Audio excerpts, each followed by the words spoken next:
Hey guys, and welcome back to my channel. As you see in the thumbnail, this is the second part of What If Naruto Was in High School DxD and Got a Harem. Before we begin, don't forget to like and subscribe, and also go and support the author, link in description. Rias let out a groan as she stretched in bed. Her eyes slowly drifting to the naked form of Akano, who was still curled up next to her. The young heiress's thoughts were astir. Her parents had apparently talked to Naruto Phoenix last night, and while he did not reject the idea, he said that it would need to be discussed with the heads of Phoenix and Agaras. That meant Sekvera would likely get her say. That left her feeling strange. Last year she figured that Sekvera would take her side and there would be nothing more to it. The past week though had shown her that Seeks had changed. There was an air of power and grace around her now, not just that facade that she used to put on in public. The anime and LNs she partook in said that sex could change a woman. Perhaps Seeks and Naruto had done the dirty. A brief image of Sekvera intertwined in those muscular arms with her body craned in throes of pleasure entered her mind. She quickly shook the thought free. Seeks was a gossip at heart. She would have likely spoken about it. Could it have been the addition of Naruto's Queen Piece? It was not unheard of for an heir or heiress to become a queen. Her cousin had done so after all, but it was rare. Also, how would that work? Seeks had a peerage of her own, though no members were currently residing in it. In the future they could fight against one another. She doubted it would go well for Seeks. The Phoenix were tough customers when it came to rating games. The Azure would be worse. That was another thing she had been doing. Ever since Serafal had let it drop that there was an Azure, she had been doing some research into the Phoenix family. They were pretty different from a lot of other devils. According to Lucifer's own accounts, they were created by using portions of Lilith's DNA and melding it with the mythical Phoenix, which gave them this strange hybrid, the Phoenix. What did get her attention was that Naruto was not the first Azure. The previous one lived about 20,000 years ago. To her that was a huge number. The scale of it really outweighed her perception of it. She looked into this further, getting some of her brother's journals. This was of course before it was confirmed last night that it was Naruto. But the reason for the Azure was slated to be the perfect ratio or formation of DNA in the body. The first Azure showed a higher concentration of demonic cells than normal. Most devils only had 1 or 2%, he had nearly 20. The notes were somewhat unclear, but apparently the Phoenix had a higher than average amount of demonic cells. Well, higher is a bit of a stretch, they had nearly double that of a regular devil. The only one beating them out were the Baal, which she figured is where their power of destruction came from. Demons. Rias let out a sigh as she crawled from bed and got into the shower. Demons were an interesting topic for her. They got out of hand, even by Lucifer's standards, so he locked them behind the Black Gate. For the average citizen they may as well never have existed. The military on the other hand is constantly sending people through to cull back the tides. It is said to be incredibly dangerous, as even the air on the other side of the gate will try to strangle the life from you. Then again, every devil that has made it back has had a large boost in strength, magic, speed and durability. Her thoughts drifted to the oldest Phoenix brother, Ruval. From her understanding he had made a large number of sorties beyond the Black Gate. It might explain part of his strength. Able to stand in the top 10 rankers of the games. Each pure-blooded devil is from birth constantly fighting an invisible battle against the demonic energy inside of them. To control it, to repress it, to master it. For them, their body eventually creates a balance. The reincarnated didn't have this. It was one of the reasons that stray devils could become so monstrous. She had seen a handful that went too far, leaking corrosive substances or gaining incredibly strength at the loss of sanity. For the reincarnated, it is the power of the King Piece, which their evil piece is linked to, that keeps that demonic energy in place. Now, how did this work on a creature that has nearly 10 times the amount of demonic cells in their body? She wasn't sure. Rias didn't know if anyone was sure. There was so little really known about the Azure, most had thought it to be a once-off mutation. A second one of their kind lets them know it isn't. That it is possible to happen again and again. The demonic blood though, that was something that she was curious of. From everything she had read, it was meant to make the host incredibly possessive and angry. Thinking back to Naruto last night, he didn't seem to give off either of those feelings. If anything, it was Seeks that was the possessive one in that relationship. So, where did that leave her, Rias? Exactly where she started, still arranged to be married to Riser, still trying to change the fact. She had figured her small research into the subject would be able to add fuel that her parents could use. Yes, she was against the idea of arranged marriage, but if she had to be used as breeding stock, well, she'd rather it be with someone she was at least lusting after. Riser was not that. Ruval would do, Naruto would be better. Plus, with her brother taking the name Lucifer, she was the oldest eligible Grimoire, why should she have to marry the youngest Phoenix male? That didn't make too much sense to her, but then again her contract was made without her own input. Perhaps she should have been more involved in it, like Sikvera. She stepped out of the shower and toweled herself off as Akino returned with breakfast. After a moment she put on some comfy clothes and sat back on her bed, watching as her queen poured tea for them and divided the breakfast. Did you sleep well, Rias? I think so. I feel refreshed either way. We didn't speak on it much, but how did you find last night? That was your first non-Grimoire big event, right? Rias watched as Akino thought about it before smiling. It was exciting. Maybe a little too much fire for my liking, but it wasn't stifling hot like I expected. All the displays, all the music, all the people. Their outfits, their conversations, it was all so different. I think if Lady Grimoire hadn't had us attend practice balls I may have made a fool of myself. The redhead gave a small giggle at that. Mother is quite strict on making sure we are well prepared for the socialite life. I will have to thank her. Though I do believe I understand some of the allure around that Naruto Phoenix after my dance with him last night. Rias felt her brow twitch. That was something she wasn't too happy with. It wasn't Akino's fault. It was just that every time Rias had the chance to one of them was dragged off to deal with something else. Oh yeah. It was fabulous, he made me feel like the princess I was born to be. I can understand why you enjoy the thought of a marriage to him. How was your dance with him, Rias? Her brow twitched a little harder. You know I didn't get to. Oh, how silly of me, I must have forgotten. It's funny that. Rias glared at her queen who just smiled wider and wider. This was one part of Akino that she could do without. The queen's constant need to tease her. Now finish up, we've got to go say good morning to my parents before going to see the Neko show. That was something she would have to thank her brother for. It was hard getting her to talk, and the young girl seemed downright frightened of anyone coming close to her. Though she had started eating properly, which was good. What had freaked her out at first was just how closely the girl resembled a younger Hanakawa. Though it would appear that the name meant nothing to this Neko show. Hanakawa was another resident in Rias' mind of late. The words that Kat had said had dug into her. She wasn't sure why, normally she would just brush them off. But it felt like Hanakawa was trying to tell her something without actually telling her anything. Why couldn't she just be straightforward? Thankfully though the delicious breakfast in front of them was enough to distract her before they heading down to the main dining area. Lord and Lady Grimoire were seated next to one another as they were reading through the morning papers and slowly putting down their own breakfast. Good morning, Mother, Father. Good morning Lord and Lady Grimoire. The parents each give them a quick good morning and that was about to be it before Rias' father called out to her. Rias, if you want to go forward with this change in contract, perhaps it might be helpful to think of a gift, from you, not us, for the Phoenix on behalf of their promotion into the rank of Duke. That was news. She turned and looked at her father who showed her the front page of the newspaper. There, the headline, the Phoenix rises into the rank of Duke. With a picture of the smiling family, the four siblings in the front with arms around one another. It was an odd dynamic now that she looked at it. Each of the siblings was so different from the other, but in this photo they could not appear any more similar. This also meant that they would be all over the news the next couple of days. That was good, it would give her time to figure something out, not only as a gift, but also to try and provide more arguments for her family to try and persuade the Phoenix and Agaras. I'll keep that in mind when I go out today. Thank you for letting me know. With that she and Akino moved further into the house.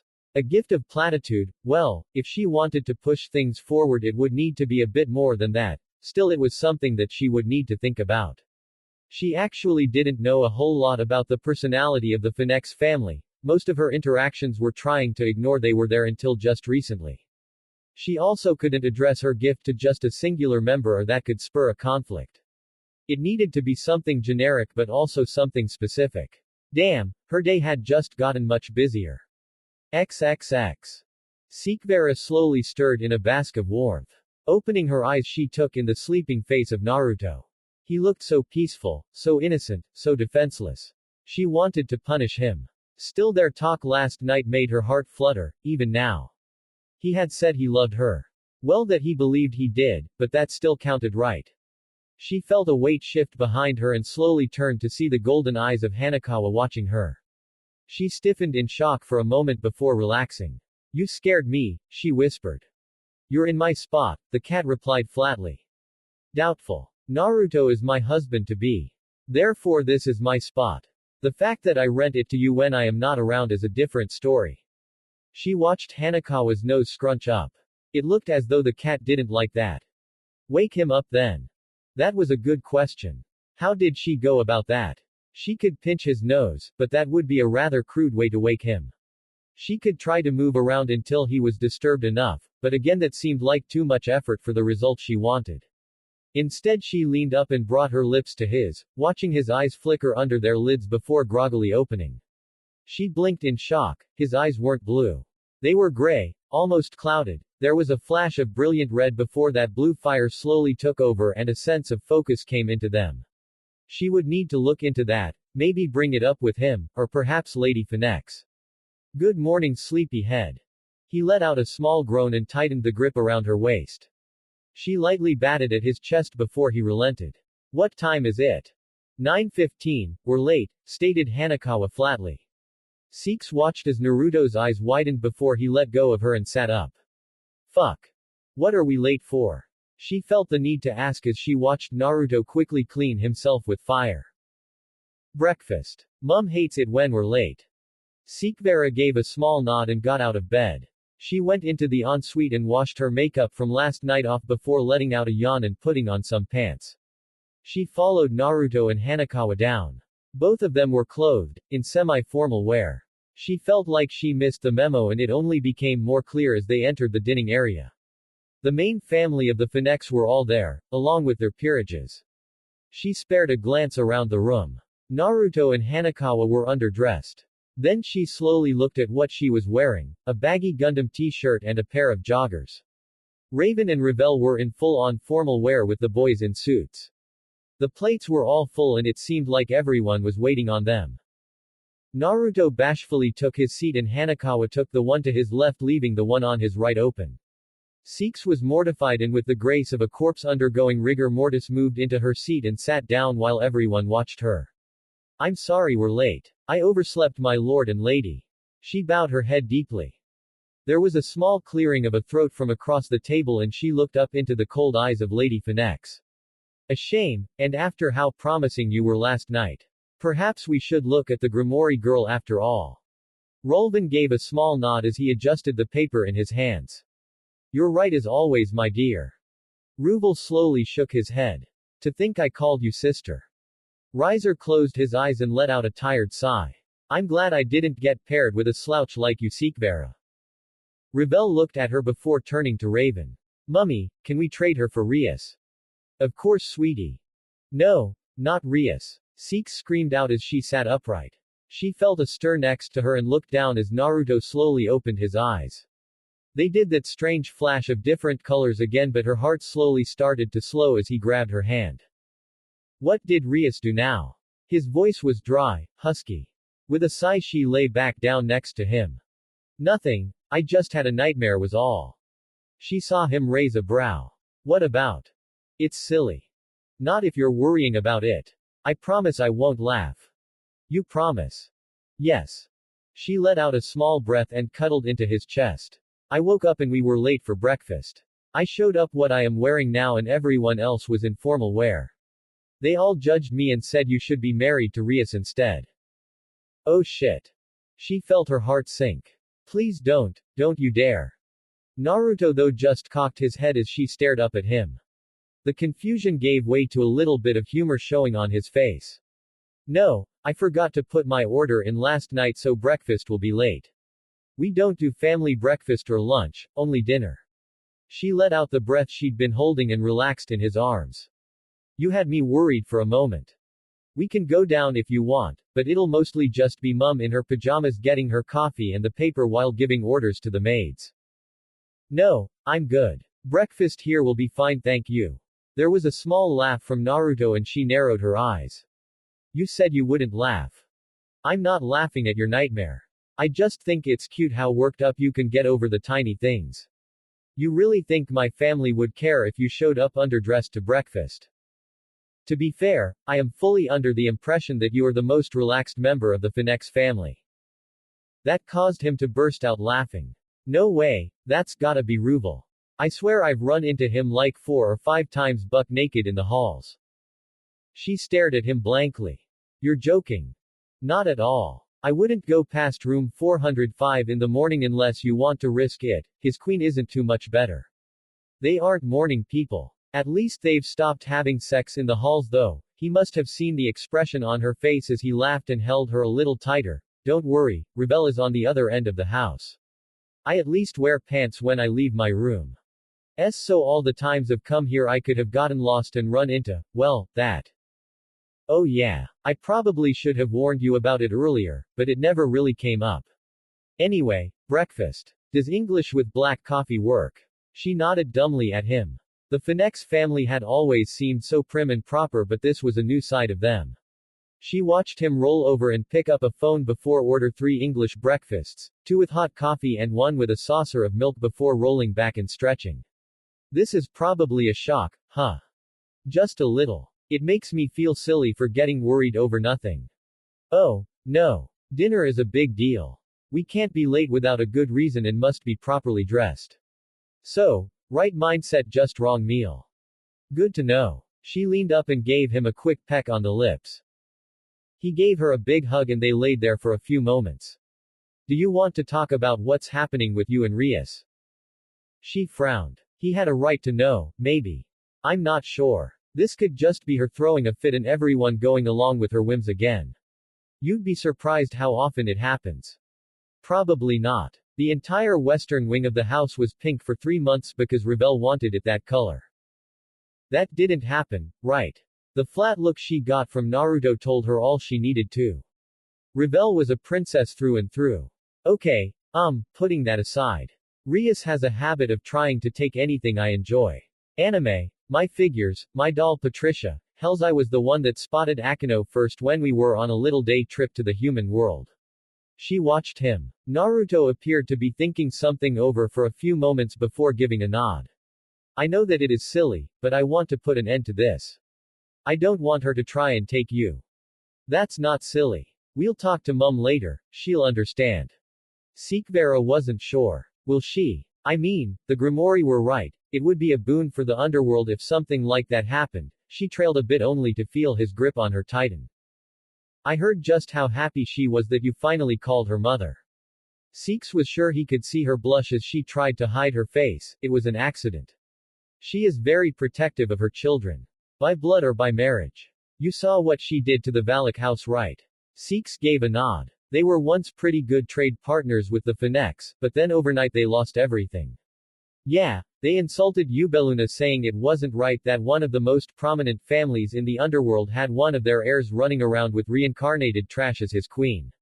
His grip on her tightened a little more before relaxing. The peerage system is not perfect. There is still the sense of pure-blooded supremacy, she spoke softly. To her it did not make sense. There was Tannen for example, a perfect display of what devils aim to be, yet as many devils as there that revered him there were just as many that treated him with scorn. Still, whether you like it or not, you are now under Mum's protection, at least I think so.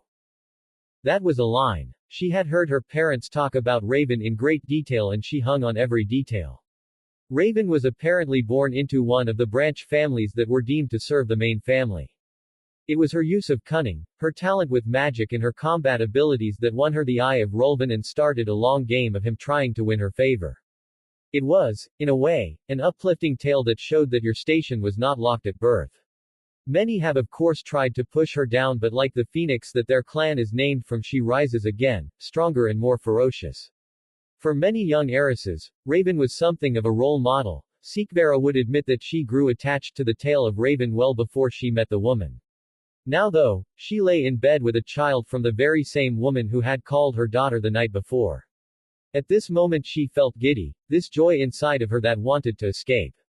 It took time and careful thought before she noticed why. For the first time, in a long, long time, she did not feel the pressing need to be perfect. She felt content. Letting out a small groan, she pushed away from Naruto and smiled at him. I think I'll be fine with that. Now what are your plans for the day? She saw him think about it before shrugging. Hanakawa and I were probably going to do some training after breakfast with Ruble and Riser, then I was thinking of visiting Azazel to start work on our project together. Azazel, as in leader of the Grigori, Azazel. He gave a small nod. Is that safe? Not really. But we need to foster a relationship with them if we want a better world, and I can't be asking people to take risks that I want. I don't like it, but what else? Then probably going to come home, run a debrief with mum over the conversation with Serafal, and then maybe some late training before dinner, then a heavier session afterwards before heading to bed. Sikvara nodded and patted his chest twice. Very well, I shall join you. XXX. Naruto stretched himself out as he entered Azazel's labs in the Grigori base. It was no secret that the Fallen were kind of ahead when it came to the sciences. Ajuka and a small handful of devils were invested in them, but there was a much larger of Fallen that poured their time in the craft.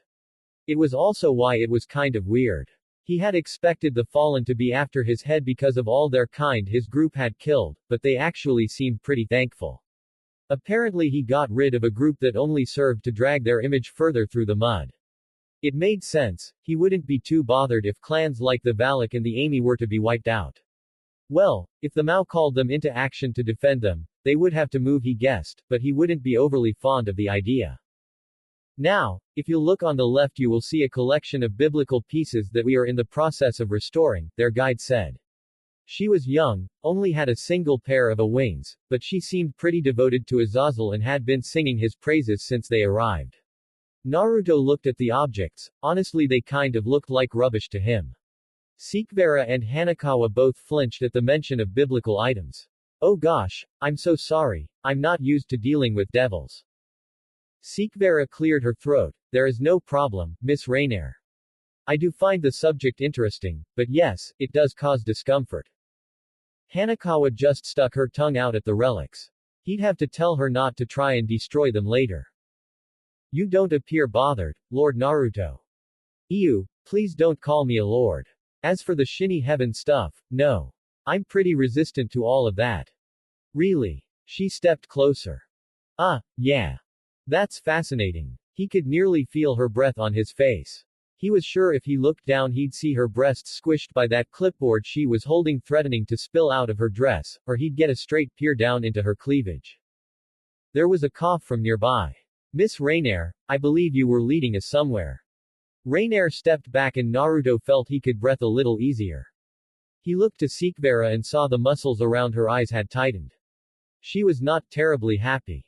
He had noticed that she had become very possessive of late. After the conversation they shared earlier he understood, somewhat, why she was like that. He'd apologize to Rainier later, when Seeks wasn't around, and maybe try to reassure Seeks that she didn't need to feel threatened by every girl that approached him. Sorry, Lady Agaras, it is just a devil that has resistance to, how did you call them, Shinny Heaven stuff, would make for a most interesting case study. I am trying to put together a paper so I can move from apprentice to a full researcher. Here you all are. Oh, the young lady from Agaras has decided to join us. Naruto was thankful for Azazel's sudden appearance. It seemed that Rainier hadn't really gotten the intent that Seeks was putting down and he didn't want to have jump between the two. Thankfully the Governor-General's relaxed greeting caught the attention of the girls. I came to make sure everything went smoothly. That's great and all, really, but today isn't anything big, just some minor tests and all that. I already tried explaining that, she isn't budging on the matter. Azazel nodded and gave a stupid grin to Naruto. Well, let's get started. Rainier, come with us, I might need you to take notes. Of course my lord. No one said anything as she saluted so quickly she smacked her face with the clipboard and it scattered to the ground. Everyone's eyes followed it as it came to a gentle stop before looking back at her slowly increasing blush. Naruto had to give her credit, she was still holding the salute. Naruto walked forward and picked up the clipboard. There was all manner of hastily scribbled notes on it that he looked at for a moment.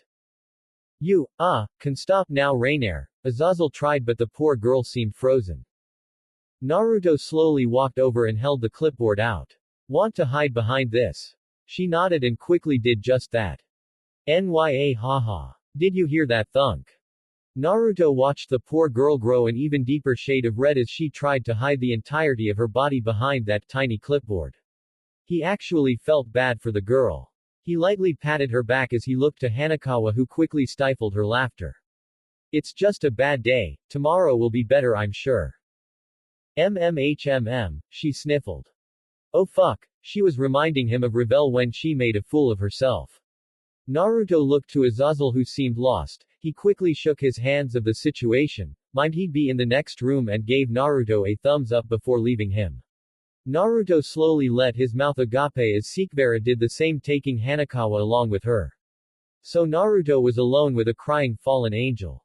Well, they were not entirely alone. There were a handful of researchers working on the biblical stuff, who were now looking at him with question and concern. Naruto gave them each a wave and a smile. It wouldn't buy time for long. They'd start to ask questions and he knew that could only make the situation worse. He watched as she crouched down to make herself even smaller. He knelt down beside her. Rainier. Do you study magic? He hoped so, if there was a god out there listening to him, here he was, praying. Yeah. Oh shit, she spoke. Do you want to see a trick? She lifted her head up and Naruto had to check, he just had to. Her eyes were a little puffy, inwardly he groaned. Give me your hand. He held his hand out and she slowly, tentatively put her hand in his. Putting all of his focus into their hands he created a flame that burst through her hand. He watched her puffy eyes flicker as she stared at it. Doesn't hurt does it? She shook her head. Okay, I want you to put something metal in there. She fiddled around and found a pen before slowly pushing the pen into the flame watching as it melted to liquid. She continued to move her hand forward as the pen vanished entirely but her hand didn't burn. How? I was hoping that you could help me figure that out. They seem to react to my emotions of an object, but it can be difficult to control at times.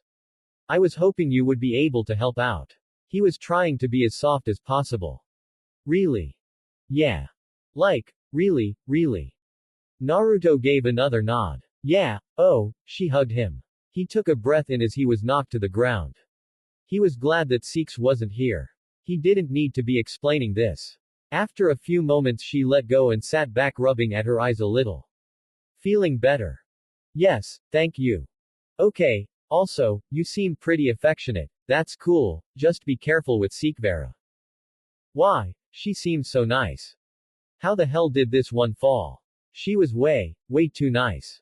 Azazel was a perverted dick, he understood that. But Rainier, he just couldn't see it. She's my fiancé. He saw Rainier scoot back and put a bit more distance between them. Oh, I'm sorry, I shouldn't have. Like I said, I find it fine. Please don't beat yourself up over it. Please. It is just she gets worried about me. Rainier gave a very strong nod. Okay, I'll try to keep a respectful distance. Thanks, he let out a tired sigh. He'd get Azazel back for this. Now, let's go catch up with the others. There is more testing and stuff to do yet. He spread his wings and kicked up back to his feet before offering her a hand onto her own. She dusted herself off and readjusted her clothes into position before pulling a mirror out and checking her hair. She dabbed at her eyes a bit before closing the mirror and nodding. Okay, well, if you will follow me we can catch the others in no time. Well, at least she seemed to get her perk back. With a renewed vigor she led him to Azazel and the others. They had gathered around a desk and tea had been served while they were waiting. Good to see you two caught up. Naruto gave the old perv a narrow stare and he quickly raised his hands in defense. Okay, joking aside. Today is just running a handful of tests. Oh, also, that piece of flame you gave me, Naruto. The blonde Phoenix gave a slight nod as he drew closer. Well, I've been tinkering with it and it turns out that it is a pretty potent source of power. I could have told you that, Hanakawa cut in before sipping at the tea and burning her tongue. Well, Miss Hanakawa, do you know how it works? The governor questioned but got a small shrug in response. Neither, not yet anyway. Though I can say that I did make a discovery apart from that, this way. Azazel flagged them over to a darker corner of the room where there was a containment cell of some kind. Naruto saw the others crowd around and he slowly drew closer. Each step made his blood boil. He tried to calm the fire that was kicking up a storm but it wouldn't. He saw what looked like a blob in the cell behind some form of protective material. As he stopped it lurched forward and tried to lash out. He felt the fire inside burst as everyone around him jumped away. Okay, the reaction may have been more aggressive than I thought. Wait, why am I the only one on fire? Naruto could barely hear the ramblings of the fallen. There was something in him telling him to destroy this thing. It was dangerous. It needed to be burnt. He faintly registered someone grab his hand before his face was turned away. He looked down at Sekibara and Hanakawa. They looked worried. They were talking but he couldn't hear them. He summoned everything he could just to pull away from the blob with a mighty roar. He could feel the fire inside roaring, but he could see his hands shaking but he could hear his heart slowing, no longer feeding him a rush of blood. Okay, he breathed out as the fire around his body slowly started to flicker out. What the hell is that? It was whispering, he could hear it, he couldn't make out what it was saying but he could hear it. That, Naruto, I have no idea, it seemed like something cool and it was all jiggly and stuff when I picked it up 100 or so years ago but then it just stopped doing anything. That is until your flame was brought it suddenly picked itself back up, which is good, because I had actually considered it to be something of a dud. Which would have sucked because I spent a lot of money on that biohazard container for it. But as you see, and I guess felt, there appears to be some kind of connection or rather reaction between the two sources of energy. Lord Azazel, Sekibara started, you are telling me that you have a substance of unknown energy housed inside of a container and it has just been living here for years. What do you plan to do if it escapes? Nuke the place. But if it will assure you, the only way for it to break out would be with outside help. From in there it is pretty much powerless. It isn't, Naruto called as he slowly stood, and it's talking. That's impossible, Azazel laughed out, it's just a blob. He watched Azazel walk over to a console and start flicking through some screens before his face went deathly pale. So it turns out that it might not be impossible. What is it saying? I don't know, language isn't picking it up, but it sounds like it is saying your name. Naruto nodded. Can you play it out loud? Promise not to blow up my lab. Azazel. Fine. They heard the tapping of keys before there was a high-pitched screeching sound. We found you. Hee. Uzumaki Naruto. He knew the voice, he wasn't sure from where but it made him feel like a bucket of cold water had been dropped over him. A devil again. How boring. Wait until mother hears of this. Uzumaki Naruto. See, not a lick of it makes sense, Azazel said with a sigh. Naruto looked at him. You don't understand it. Don't die. Don't die. Please let us rip you, tear you. Hee. Try not to die before we get you. Naruto, are you saying you do? Sekis asked, her face twisted into concern. Hanakawa slowly raised her hand. I can too. Oh. Who are these? Did you make new friends? Really? After last time. We wonder how they will taste. Will they be sweet? Will they scream? Naruto could feel his body tensing. The fire wanted to burn it wanted to burn everything. Azazel turned it off. This thing, how did it know the name from his dreams? He hadn't told anyone the name Uzumaki. He clenched his fist as the final bit came through. Talk soon. Bye. Uzumaki Naruto. Okay. There, we should be good. Azazel slowly approached him. Are you okay? Naruto gave a slow nod. Now, I know that this is a little rushed, but I need to know what happened. Azazel, can you not see this event has already taken its toll? My husband needs time to, at the very least, collect his own thoughts. No Sekis, Azazel is right. I think this is a serious threat. Naruto turned his gaze to Hanakawa. You said you could understand it. Yeah, I didn't like what they were talking about, but we'll kick their ass, right? Naruto saw Azazel look over them all. And Lady Agaras, you can't understand it correct. That is right. This doesn't make sense. I was thinking maybe Naruto's peerage could, but only himself and Hanakawa can. Anyway, it might be best if we lock this lab for now and finish our conversation in another location. That was something that Naruto was pretty sure everyone agreed with. Azazel put the lab in lockdown as the rest of the group headed over to a nearby lounge area.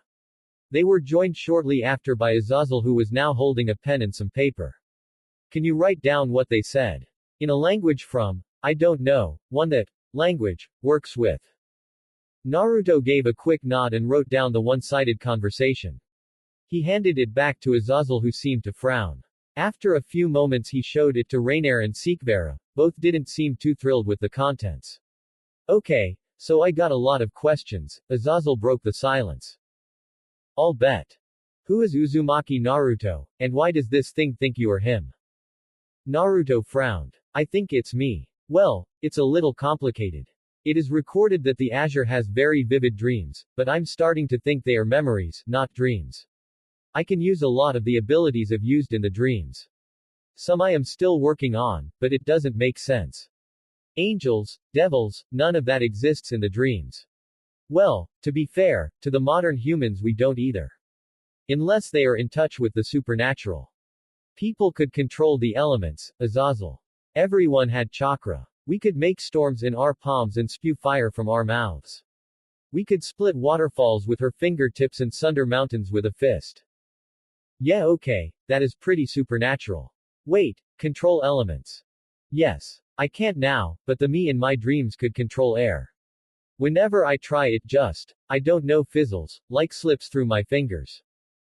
Naruto looked up as Seek slipped her hand into his. So, it is possible that you are the reincarnation of this, Uzumaki Naruto. I think so. But I don't know. I experience his memories, I guess, through dreams, and some of his techniques I can use. But that could just be, well, luck. I don't think so, Azazel spoke, drawing eyes back to him. Now, I don't have access to the books here. My little trip out of heaven lost me a lot of resources, but I do remember the big guy tried a couple of different designs before he eventually made Eden. Actually, thinking on it, wait here a moment. The group watched as Azazel vanished in a burst of dark light. Naruto slowly turned his eyes down to his hands. Was his mother right about him? Hell, was she still his mother? Then there was that creature. He knew the voice, but he didn't have a name for it. He just knew that there were tens of thousands of them. There are flashes. His cutting through them 10 at a time alongside some strange man trying to rap. Are you okay? His head snapped up to Seek's. Her features were softer than normal. I don't know. It's a lot to take in, but we'll do it together. She paused and looked to the side. The three of us, I guess. Lady Agaras, I just want to apologize for my actions earlier. I was not aware that you and Naruto were an item. Thank you, Miss Rainier, but I don't think this is really the time for that. Oh, something to relax. Tea? Yes, I'll go make us some tea. I'll be right back. With that she left as well. Hanakawa slowly drew closer. Her lips had been pressed into a frown for a while now. Does that mean I also come from that place? That was a good question, one that Naruto didn't have the answer to. Maybe. I don't know. Could I know the old you? The old him. Was there a difference? He kind of hoped he wasn't just the construct of another person. Maybe. I'm not sure how we would find out though. At that moment Azazel popped back in holding a really big book. His clothes were in tatters and it looked like he'd been in a fight. Okay, so I found it. Also, if anyone asks, I was here the whole time. So where weren't you? Oh, I definitely didn't just break into Lucifer's old vault that has been hidden away from the public. You do understand that we are devils, Lord Azazel. Nah, Seeks, it is fine, he just said he didn't do it. That is not how it works, Naruto. I'm pretty sure it is. No, you stay out of this, Lord Azazel. Naruto looked at her and saw her resolve falter. I take it the book wasn't in use. Not this one. The vault I went to was still sealed shut since Lucy kicked it. The security inside is still working though. Okay. Naruto nodded. To make Seeks feel better about this then, can we have the artifact of our race's founder once you're done looking through it? Sure. No probs. I have my own version that is probably a fair bit more detailed, just need Mickey to let me take it back. One moment, he quickly started to flick through the pages, looking for drafts. Oh, the first devil contract. Drafts. Here we go. Father's creation failed. They were destroyed by creatures not of his creation. He plans to reset the world. Michael is trying to talk him out of it, but I figure it is for the best. I just want to grab a few things first. See first contract. Okay, back we go I guess. Naruto had to admit, Azazel was taking this all pretty well. Six appeared to be completely freaking out, he felt kind of okay about it all. Then he saw the man stop flicking through pages as his lips pursed together. Well shit. What is it? He was nervous to ask, but he felt the need to. Well, I think I figured it out and this is a colossal fuck up on everyone's part. Here, it's best if you read it. Naruto took the heavy book into his arms and slowly read through the page. The contract was pretty detailed. I made a deal with Lucifer to kill this Kagaya. Yeah, the thing is though, the big dude hit reset. So she wasn't here. You weren't here. But if she ever started to come back, you would. Ain't the first time. You've already lost to her twice. Once before the contract, once after. Lucy was pretty true to his word. He is giving you the chance to kill her again and again, just not the power to. This. So yeah, welcome to being a cornerstone in devil history. Naruto looked to Sekigahara who looked ready to faint. Hanakawa was doing about as well as him, stuck in a state of confusion while Azazel tried to make light of the situation. Fuck I need some time to think. Azazel nodded in thought. Well, I take it you aren't up for any more tests today. Naruto just glared at the older male before a poof of energy blew out between them and Rainier returned with a tray full of tea. Sorry I took so long, also we didn't have any milk. Naruto groaned. This was going to require a lot of explaining. Is it because of the milk? Seraphal was nervous. Yes, she always got a small case of the jitters before meeting other important figures, but this time it wasn't her that organized it. It was also done at the very last minute. She had spent most of yesterday going over points that she could bring up so she was a little behind in her normal work. But here she stood in her formal dress and serious face on, watching the three young devils act like tourists next to her. Really didn't they have a care what they represented? They carried with them a small plunder of gifts and trinkets with which they could fill a small house. They had even more stored away already at their homes. Seraphal frowned. The young devils these days have no value of money. They spend and spend without thinking of where it came from, of the people that suffered for it. She pursed her lips in thought as they handed off another set of bags back to their homes. She watched as there was a shift in the three. The joy left them as they stood outside of a tea house and instead an air of seriousness came around them. Seraphal took this as a sign and steadied herself. They entered in and Seraphal could tell that they were surrounded by yokai. Naruto though showed no apprehension and walked to the counter. Finex Naruto and party. There was a small moment where the clerk checked an ornate-looking book before nodding and showing them through a pair of golden curtains away from the rest of the guests. Seraphal took a breath in as she crossed the threshold and entered into a gorgeous forest garden. There was a small trail of water that curved under a bridge that they crossed while the smell of fresh flowers wrapped around her with every step she took.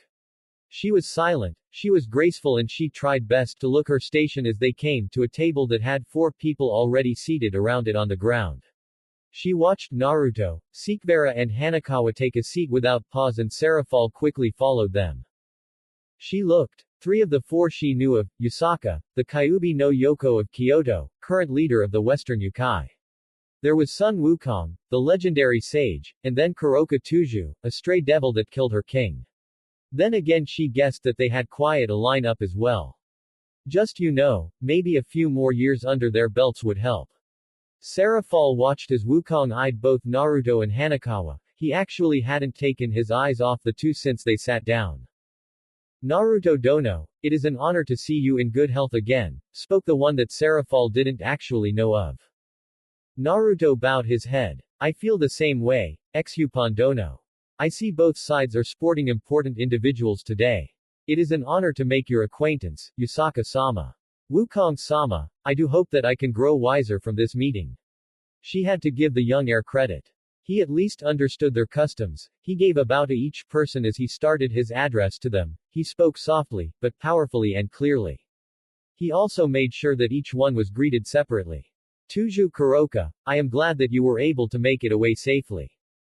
Sarah Fall watched as Exupan, the Nekomata, and whom she assumed was the Minister of Foreign Affairs for the Yukai, introduced all of the devil side to the Yukai. It was strange, this wasn't the Minster she had spoken to a few years ago.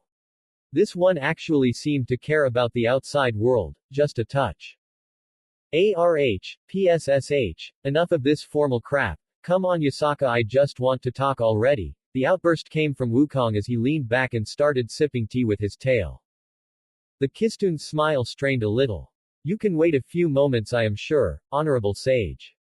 Sarah Fall watched Yasaka's eyes loom over each member of the group before snapping back to Naruto once done.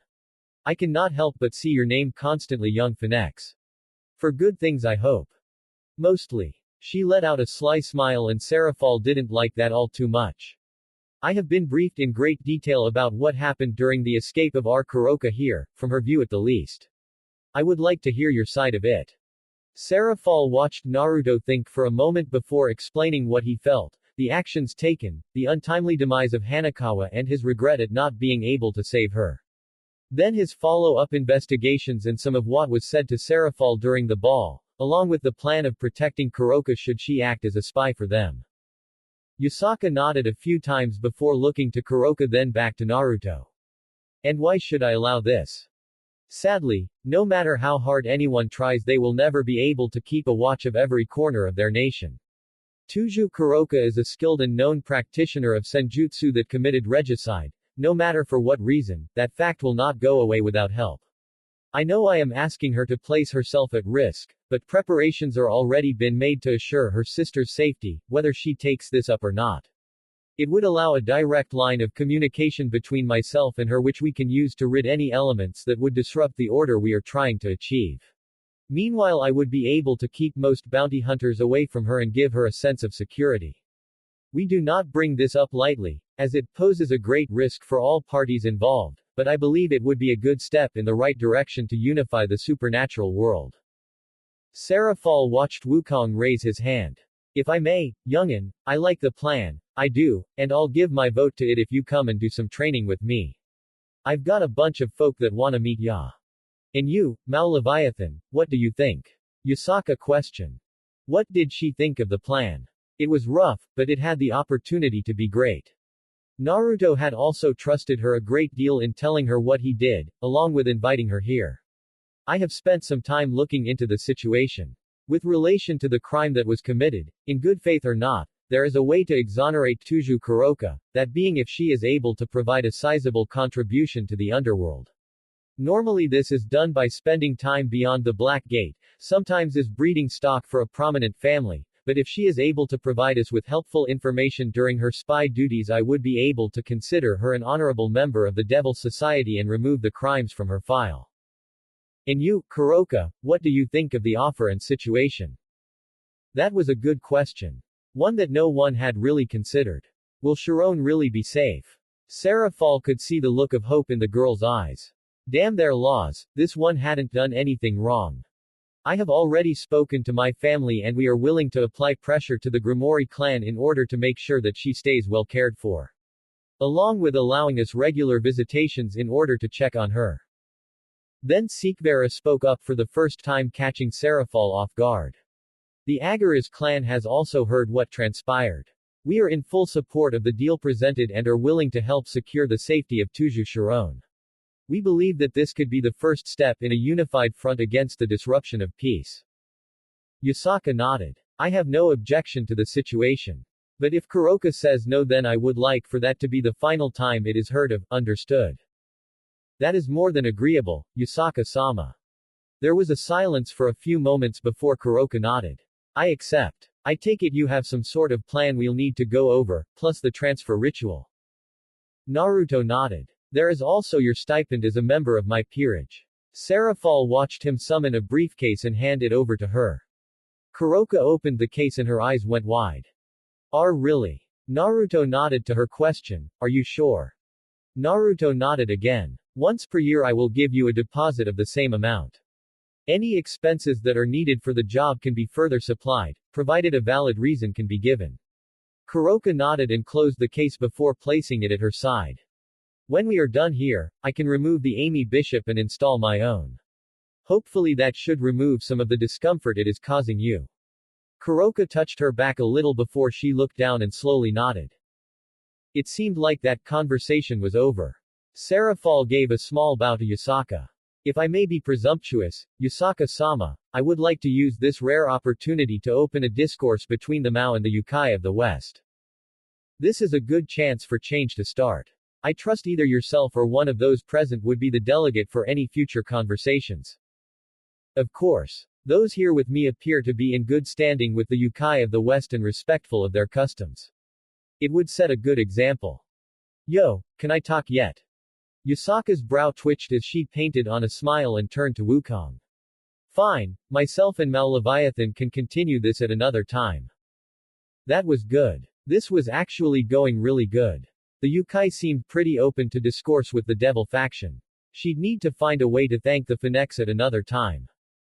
Good, good. Now, boyo, like I said, I got a whole flock of folk that wanna meet ya. Wanted to train ya. I didn't think too much of it, till I got here. Now I gotta say, you got no clue what you're doing to ya. Naruto gave a small laugh. I'm still rather new to a lot of things, you might have to explain what you're talking about, Wukong-sama. Nah, none of that, Sama, stuff, it makes me feel old. Look, people call me the Master Sage and that stuff. But the long and short of it is this, I know my senjutsu. The reason that Hanakawa there is so attached to ya, the reason Yusaka is constantly fidgeting and the reason why Kuroka is trying her hardest not to look at ya is simple. They're senjutsu receivers, powerful ones. Yusaka can bend the earth around her as it moves towards her. You boy, you're a transmitter, ya get what I'm saying. Sarah Fall was a little confused. She wasn't completely read up on senjutsu, but she saw the way that Kuroka widened her eyes and the look that Naruto gave. So, I'm leaking, so to say, nature chakra. More than leaking, you are straight up flooding the area with it. Here, Wukong stood up and stretched his hands out before slamming them together 3 times in front of his chest. A vast array appeared behind him before his fur turned into blue flames. I mean, I ain't gonna lie. I like the look, the power too and the regenerative abilities. The issue is that you're kinda pissing on everyone else's land. I'm not trying to, trust me. Naruto quickly got out with a look towards Yusaka. Sarah Fall narrowed her eyes. This didn't seem like it was going to turn dangerous, but something was about to happen and she wasn't sure it was going to be good. I figured as much. Yo, if ya could. Want to step up and call on those flames of ya's. Naruto nodded and slowly moved away from the table. Sarah Fall would admit to being curious. She hadn't seen him try to draw on his strength. Yes, he had spread his wings at the ball, but that didn't seem to be anything that impressive strength-wise. Don't get her wrong, visually it was stunning, but it wasn't all that powerful. Then she felt it, like a kick to the gut as the air swirled and ignited into flames around him. She watched feathers slowly start to appear around his neck as fire clung to his arms like a tight burning tornado. She could feel power, much more than one his age should have. He had a similar level of power of an ultimate class, just none of their control. There was no reason for him to be this strong, it would only put unneeded strain on him, from the public and himself. Stop. The call came from Yusaka, who was panting and the flames vanished. Thought so. Haha, okay. Yeah, we need to work on that. Yusaka slowly nodded. Yes, I can divert your energy away from the ley lines when you are like this, but if you start leaking more, I cannot stop other Yukai from feeling it. I'm sorry. Naruto offered. I really don't know how to stop it. That's where I come in, boyo. Ya might not have regular chakra, but ya are oozing in nature chakra. I'm gonna make ya a sage. Get that power under control and then ya can come have kinky meetups in Kyoto. As for little Miss Hanakawa here, see the problem is the reverse. Her ability as a receiver is nearly as powerful as Yusaka Haim here, maybe even more. She got no control though. She feels everything, could probably manage the ley lines as well with the right training. So she'd need to come with us. Teach her how to get her stuff in order so she can be away from ya without blowing up and trying to get back to ya. Excuse me, Wukong-sama. The interruption came from Sikvera drawing attention to the girl. I assume this training would be far away from others, correct? That's right, Missy. What would the duration be like? Ain't got a clue. Depends on them. Understandable. And would they be able to return during such a time? Probably not. So you want me to let my husband run off into lands unknown, for an unknown period of time, where he may or may not be accosted by even more female receivers. Oh, okay, nah, it all makes sense now. Ya the super possessive type. Ya can come along too if ya want. Beat them hussies off ya man if that's what ya want. Sikvera adjusted her glasses while Serafal watched in shock. Yusaka at least hid her mouth behind her sleeve as she giggled while Kuroka and Exupon looked kind of scared between the two. Hanakawa and Naruto both seemed to be somewhat expecting this. I want permission to visit and train alongside him every second weekend. Done. Good, I agree to this. Though Naruto, you will have to explain it to your mother. Thanks. You're welcome. Thankfully the meeting came to a successful end a short time later. She had watched as Naruto had exchanged the bishop pieces before burning the Amy one into ash. She might need to talk to him about his seeming distaste for the family. She had a feeling she knew why, but it might be best if he kept those feelings a little more reserved when around others. Kuroka though appeared very happy. It would make sense, the Amy piece was likely poisoning her for her betrayal. While it did not seem like her agenda made much progress today, the fact that Yusaka said she was looking forward to another discussion at a later date was good. They were also all smiling when they broke apart and left on good terms. Serafal stretched herself out once they left the tea house and looked to the young teens. Naruto was currently being bickered at by Sikhs while Hanakawa seemed to be staring down a bird that was fluttering in a nearby tree. Serafal hoped she wouldn't try to jump it. Naruto slowly approached Sarah and gave a small wave to get her attention. Sikhs, Hanakawa and I are going to stay a while and grab a bite to eat and finish some shopping. You're welcome to join us if you want. Serafal peered over his shoulder and saw the signs of painted smile, straight back and hands gripped tightly to her elbows. I think it might be best if I go home. I have to finish some paperwork still and write a brief of the talk today for the other Mao. The shackles of leadership, huh? Well, good luck and thanks for coming out today. No, thank you for inviting me along. You've helped me out a fair bit. They parted with a small wave and Serafal let out a sigh. Her feet felt heavy as she found a quiet place to teleport back to her office. Inside again with dimmer lights. She felt more comfortable, but she also couldn't help herself from making a comparison. She might not be quite as old as the other Mao, but she wondered if Sirzex was the same when he was younger. The stories paint him as such, but she didn't get to see that inexperienced side of him. A part of her wished she did, then maybe she wouldn't have lost to Graphia.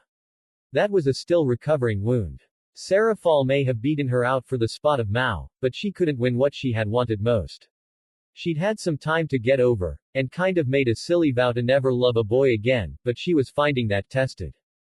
She had found her thoughts over the past couple days lingering on the young Phoenix. At first it was a lot of anger, but that was before meeting him.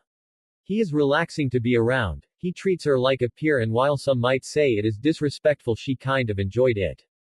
Being able to be herself a little was a privilege that her station didn't allow all too often. She dropped down into her big comfy chair and let out another sigh before kicking her feet and throwing her hands in a fit.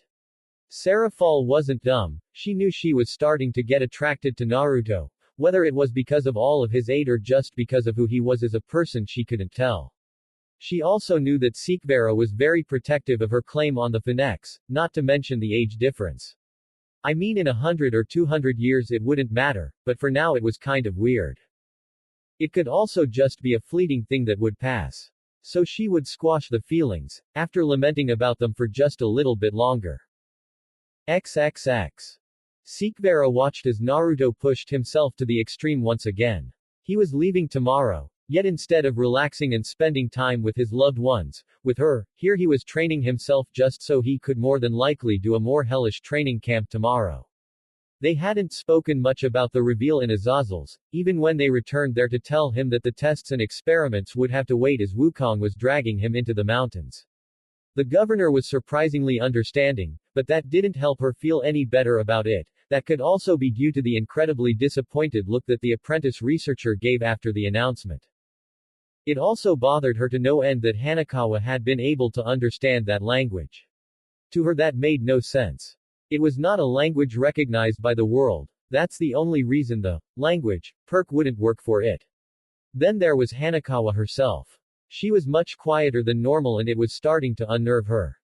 Speaking of, she had no idea what Hanakawa was doing. It looked like she was meditating, but there was this pink lightning that zapped around her every few seconds. That lightning sent chills down her spine. She wanted to talk to Naruto about the last few days, but she didn't know how. He seemed so absorbed, so distant. Sekvera was not just absently watching the people she cared about. She may not be sparing like the brothers were. Rather, she was working with a handful of Naruto's clones. They were igniting themselves and she was trying to put them out by reverting the time on them. It was difficult. The spears of light that she had reverted seemed like a small skip, while this was a giant leap into the unknown. She may also be somewhat distracted at the moment.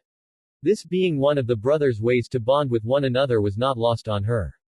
But after hours of watching the Phoenix brothers fight, even she could grow tired of it. She was also starting to run a little low on her demonic energy, and extinguishing the flames of the clones was becoming more and more difficult. The situation that Naruto and by proxy her were in was not lost on her. There was some looming threat in the distance that he had already lost to, twice. Already wiped the world clean once. But if the big dude couldn't do it, what hope did they have? They were kids. Yes, Naruto was very powerful for his age, but he wasn't even 20 yet and this weight had been dumped onto him. Sekvera had though of telling the Mao, but both the Agaras and the Phoenix agreed that they would need time to figure out how to present this. It wasn't a simple case of, hey, the world is doomed, help us out. How would they? Lucifer was gone. Searsex was of course strong, but he wasn't on the same level. They could try talking to heaven, but would heaven listen? The big guy might just reset the world again and move on to his newest draft. In a way, she guessed that Naruto was doing the best thing he could in the situation. Getting strong enough that people would have to listen to him. That didn't mean she had to like it. She looked over to Hanakawa again. The girl was nearly a ball of lightning at this point. Her hair had grown longer and fur had started to grow on her limbs. Her eyes snapped open and they were a blood red. The ground around her cracked as she stood up, dropped to all fours and then shot at the brothers. The clones in front of her vanished into flames and she got the message. This was the final stretch and everyone was getting involved. Sekvera had been getting her own share of training done. As of yet she had only shown people her ability to control the time of techniques. But, well, there was something she had been working really damn hard on.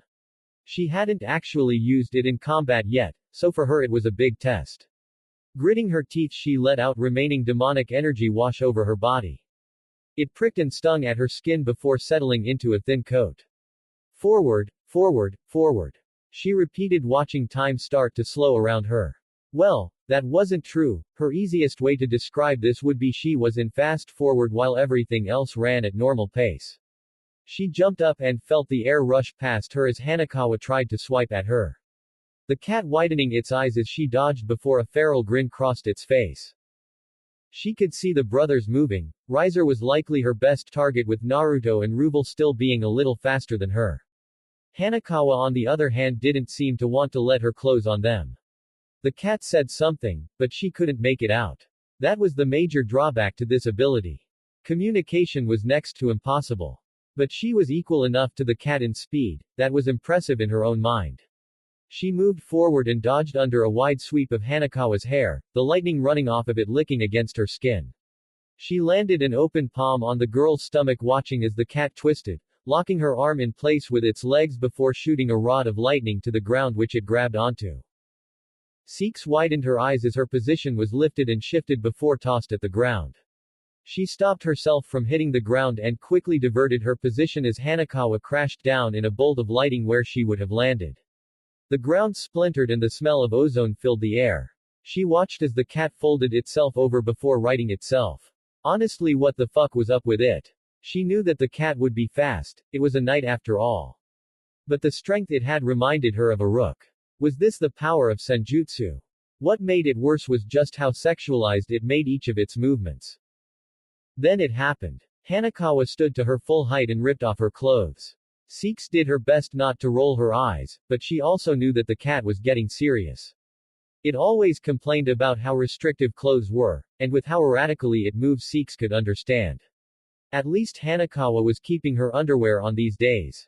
Actually, that design, the way the lace hugs her curves, those frills, they were really erotic, she'd have to ask where she got them from.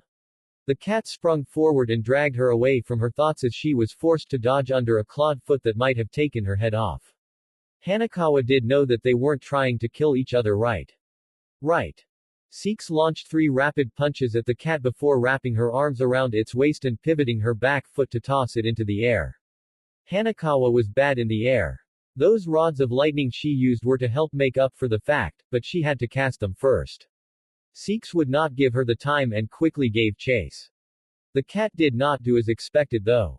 Six had thought it would try to dodge, but instead it turned itself to face her and shot down like a missile. Her eyes widened as Hanakawa's fingers grabbed her and yanked them both back to the ground with a thunderous crash.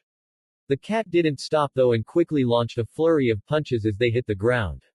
Six blocked most of them before letting off a blast of demonic energy and putting some distance between them. Fuck. She was thankful for the queen piece, it didn't make her quite as steady as a rook, but without it she might not be standing. She watched Hanakawa slowly drag herself back to her feet before dropping forward onto all fours. The lightning picked up and she watched it lash at the ground causing cracks where it struck. Just how much energy did the cat have? It had to be burning through it like crazy. It was a tense moment before Hanakawa vanished. She'd increased her by that much. Six quickly looked around for the cat. Finding it closing the distance from behind her. It must have circled her. Spinning on the spot, Six faced her and moved to intercept. She stepped into the cat's strike and locked her arm around its elbow. Lightning coursed through her body, but it didn't hurt like she thought it would. Without thinking on it, she launched 4 punches infused with demonic energy into the cat's stomach before landing a solid kick. She went to chase only for her form to drop. Her reserves were empty. She shouldn't have run out of time yet. Hanakawa was next to her in a flash before tossing her to a wall. Six let out a gasp for breath before the cat girl mounted her. Caught you, Nya haha. Yeah, you did, Six sighed out, now go play with the others. She watched Hanakawa nod before taking off into the melee of the brothers. It was embarrassing to be beaten by the knight of which she was the queen. But using Hanakawa as a measuring stick was much healthier than Naruto or Ruvel. A moment later Riser smashed into the wall next to her. Hanakawa stood over him with a wide grin. Told ya I'd win. Yeah. And the cat quickly took off again. Six let out a groan as she tried to move. Damn that lightning of hers, I'm still not sure how Naruto deals with it. What is up with it? It doesn't hurt like I thought it would. Six questioned the blonde. Riser pushed himself out of the wall before helping her down. It drains your energy to power her up. Work against everything I've thrown at her. She sucks the majority of the power out of something just before it hits her. The only thing she really feels is physical damage, but she takes that like a champ. Good job though, you held out against her for longer than I did. Yeah, but she blindsided you. That's true, but she is faster than me. You are too, I guess. Have you been holding out on us? Sikvera blushed a little. Sort of, this was the first time it saw combat. No offense, but I'll explain once the others get here so I don't have to go over it 3 more times. Riser gave a small shrug before looking up. It's hard to believe that there is only a year between Naruto and myself. Six had to agree. She watched as Hanakawa was clashing with the two for a few moments longer before one of them landed a very solid hit that sent her spiraling at the ground. The cat righted itself before hitting the ground. That didn't stop it from bouncing like a ball against it though. Sikvera moved to check on her. As she got closer, she saw the wound slowly closing up before her eyes. She also saw the rapid breathing of the cat along with the spasming muscles. Thankfully they started to relax after a few moments, but she hadn't thought that Hanakawa did so much damage to herself when she fought. That lightning might not be as much of a boon as she had first though after Riser's explanation. She helped Hanakawa to her feet. Looks like they caught you. Haha. Yep. I still gotta get heaps stronger. Seeks gave an awkward smile. The girl was already stupid strong, it was just that Ruvel and Naruto were monstrous. She watched them slowly lower themselves to the ground. She found a bead of sweat traveling across Naruto's muscles before a flicker of fire dried it in a second had him fully clothed once again. Nice try Hanakawa, but we were falling for the same trick twice, Ruvel said with a wide grin, said cat girl just laughed it off. Seeks caught Naruto looking at her for a bit before removing his shirt and giving it to her. Looking down it appeared that her fight had done a little more than drain most of her energy. Hanakawa had nearly destroyed her outfit. She took the shirt, uttered a quick thanks and started to do it up as Naruto dropped another one to Hanakawa. Seeks, he called, when the hell did you get so fast? She finished buttoning up his shirt before clearing her throat. I'm not. It is a modified version of my ability to progress and revert objects around me. I use it on my body to accelerate time on myself. He frowned. Shouldn't he be happy? Is something wrong? Is that really safe? She rose a brow at him and crossed her arms. I know, coming from me that is rich. What happens if you do it too much? Could you turn yourself to dust like you do other things? That is something I have already thought about. Thank you for worrying, but it is fine. If I have enough energy after a fight I can revert my body back to its state before it. Or I have to wait until the next day. The reversion also removes any injuries I sustained during the fight, but, well, the more injured I am the more energy it takes. She gave a small hand wave. Like I said, I have thought about it a great deal. Naruto nodded and she did feel a little relief in that, but also some anger. Why did she need to justify her ability to him? I'll trust you on it. Also, do you think you could use it on others? What do you mean? Could you put accelerate myself or Hanakawa for example? Seeks thought about it for a moment. If she were able to double Hanakawa's speed that would be terrifying, but she shook her head. Currently, no. It takes too much energy and concentration on my part just to maintain it on myself. Then there is that I don't know just how it would work with those auras that you two use. Hanakawa might just flat out drain me the moment I put it on her. Makes sense. What about you, Ruvel, anything to say? The older Phoenix let out a small hum. I think Riser and I gotta pick up our game, especially if you're going off on some super fancy training trip with Hanakawa. Hell, Seeks is starting to catch us and I'm not looking forward to her holding that over our heads. It's okay, you can just call me big sister when that happens. Haha. But no, seriously. You guys are incredibly strong for your age. Seeks, you might even be able to beat Riser. Maybe in a fight, but Riser is much better at scheming than I am. I'm being serious. People are saying that Saraorg is the strongest of your generation. I don't believe that for a second. I've seen him fight, he's good, but you and Hanakawa could take him so long as he doesn't hit you. He hits like a truck, but with her ability to drain his energy and your tactical mind, you'd find a way to put him in the ground. Seekvera preened a little under the compliment. Ruvel was pretty honest. Yes, he may try to paint your failures in a better light, but he would still let you know they were failures. To her, it meant a fair bit how highly he praised her abilities. The fact that some people think that Saraorg is stronger than Naruto is insulting. Naruto though gave a shrug. Haven't fought him or seen him fight. Then again, I haven't really done any public ones. So most people don't know what I can do. That made sense. It still didn't sit right with Seekvera though. Yes, Saraorg was strong, she would not attempt to take that from him, but he was not the strongest. Naruto, you go on ahead and get some rest. You've got a big day tomorrow. I want to talk to Hanakawa for a bit. He gave her a mock salute before teleporting to his room. Riser and Ruvel gave them platitudes for their workout before doing the same.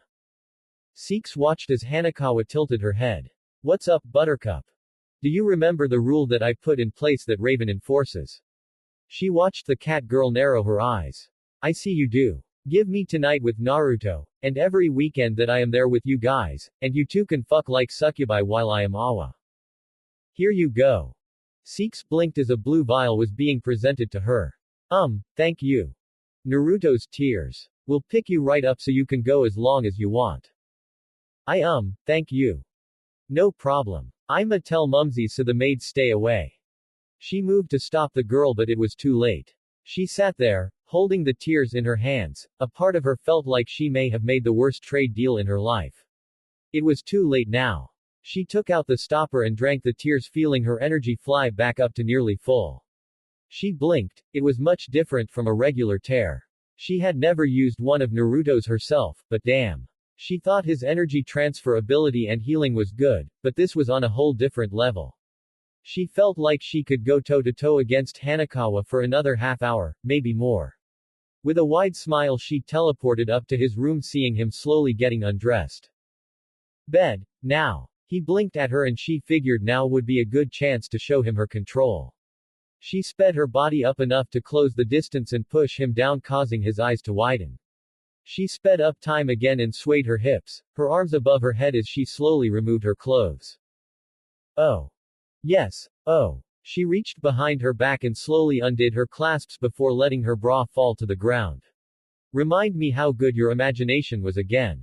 She saw him gulp as she bent down to remove her panties. She flicked them towards him and they smacked him in the face. He reached up to remove them and she sped up again to remove his pants before returning to normal speed. Okay, you've made your point. You have control over your ability. She tilted her head to the side as her hand slid up his leg. But we haven't reached the best part yet. She watched his eyes go wide. Lemon, Seek's lead. Seeks would never admit to him that she watched porn. No, she'd leave him guessing on that as she snaked her body forward, jumping time for a moment before leaning on his thigh. Her hand around his cock as she slowly twirled her fingers and gave it a playful tug. She let out a small yawn while she playfully stroked his growing member. Then she smiled, sped up and watched his eyes roll back in his head before she returned to normal. She winked and placed a kiss on the head. He tried to reach forward and she shifted time again, pushing him back down and tracing her tongue around the glands. He looked bigger than she expected, which was surprising considering the complete lack of clothing he seemed to wear. She pursed her lips and rested them on his bulbous knob, looking up at him one last time before slowing time on herself as she took the length in her mouth. Every movement he made, every pulse. She had the time to register them all. His flavor, the faint bits of sweat from earlier, partially evaporated. Her tongue wrapped clumsily around the shaft as she turned it forward, increasing her speed and pulling back. She bobbed, slowly, quickly, normally, all the while watching the faces he pulled, the squirms he did and the groans and moans that he released. It was a level of control she had nowhere else. With a touch, with a lick, with a suck he would shift for her. Like a puppet she was learning to control. His eyes were glued to her every movement. In this moment, it was just the two of them. There was nothing else, no one else. No rising threat, no desperate need to train. She ran a hand over his shaft. He was lubricated. She slipped her fingers between her legs, sped up time and quickly explored her own hole. It was coming along. She could toy with him for a little longer. Seekvera lifted her head away from his crotch and slid up his body, one hand staying in place as she continued slow, deliberately painful strokes. Her tongue trailed along his muscles, circling his nipple before placing soft kisses running up his neck and a final, longer deeper one on his lips. He parted and she followed, tilting her head, stopping her hand and speeding herself up as she quickly subdued his tongue before pulling back with a wide smile as she returned to a normal pace. Fuck, Seeks. Where did yo? I am just that amazing. He went to speak again and she quickly covered his lips before rolling to straddle his waist. She could feel her own wetness, but she slid down a little further, resting his cock between her ass cheeks. She pulled him forward and locked her lips to his, feeling him try to explore. She had another thing in mind though as she shifted her hips, rolling his dick between her cheeks and feeling his jaw open slightly, giving back her control. Their lips slowly parted and she rested her forehead against his, watching those blue fires crackle in his eyes. Fuck. Did I take all other words from you? He nodded and she leaned back slowly, tiptoeing her fingers down his chest as she pushed his back to the bed. This should take your breath then, no. She raised herself up and slowly took his length inside. She bit her lip. It felt much bigger now than when she was holding and sucking it. Her muscles squirmed to find a comfortable place, but also to grasp it, to expel it and draw it in. Everything about her was working in a pull and push. It was exciting. She was in total control of him, but not of herself. She rolled her hips, curled her toes, grabbed his hands and balled her fists tight. She steadied her breath as his shaft dug at her insides. She let it scratch and poke in every direction she could point it to before lifting herself up and slamming down again, feeling him knock against her inner gates. Again and again she forced him to ram against her before swirling her hips. Sometimes under the power of her fast forward, sometimes slowed down enough she felt her mind start to break. She rocked back and forth, hearing the wet squelching sounds of their fluids mixing as she stared him in the eyes. Then methodically at first she started to breach herself with his cock, taking in the sound of her flesh striking down his.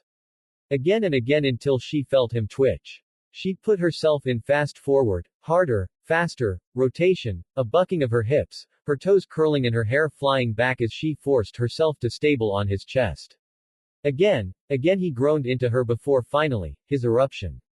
The first strike got through before she could slow herself down. Each second taking 12. Her muscles slowly kneading out each little drop they could get before contracting and releasing the lock on her gates. She started to fall into him, barely catching herself in her slowed movement as she rode it out. Gathering as much as she could. She may have taken pleasure in this, but it was still her duty, at some point, to carry his child. Sikvera let time return to normal, her slowed contractions hitting her in full force, causing her again to nearly fall forward. Though with grace she leaned and positioned her fall onto his chest, her fingers tiptoeing up to his chin. And his eyes widened as he stared at her, mouth agape. I take it that you enjoyed this then. He slowly nodded. Good. For a new technique, you've got a lot of control over it, he mused. It is easier to control in short bursts, but you didn't seem to mind at all. No, that was awesome. I didn't know you could move like that. She inwardly preened over the praise. All those hours of watching instructional videos had not been a waste after all. Again, she would not admit that. Nor practicing in front of the mirror a few times. Though it was much more difficult to keep it in mind and not just go with her gut feeling. Well, I would not be against doing this again.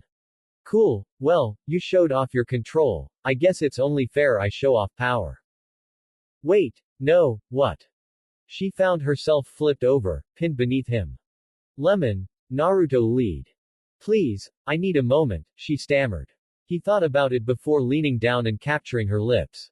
He wrapped his arms around her and saw her eyes widen before he thrust up. MHHM. He waited for her to relax again, to let her tension out and to get control of her breath before he thrust again. Her half-lidded eyes tried to glare into him. He relinquished his hold of her mouth and leaned next to her ear. We tried control. It was fucking awesome and I am all for that again, but now Seeks, give in to your desires, go with your gut. He thrust again and she bit her lip to stifle her sound, just let it all out. No one will hear you here. He slapped her ass, causing her eyes to shoot wide and then thrust deeper than before. Fuck. Haha, there we go. I swear I will kill you for that. He leaned down and rested his head against hers.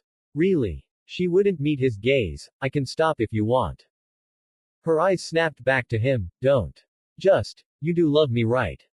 Naruto felt his features soften. Do you think I'd let just anyone hold me down and toy with me? She didn't seem convinced. Yes, Seeks, I do.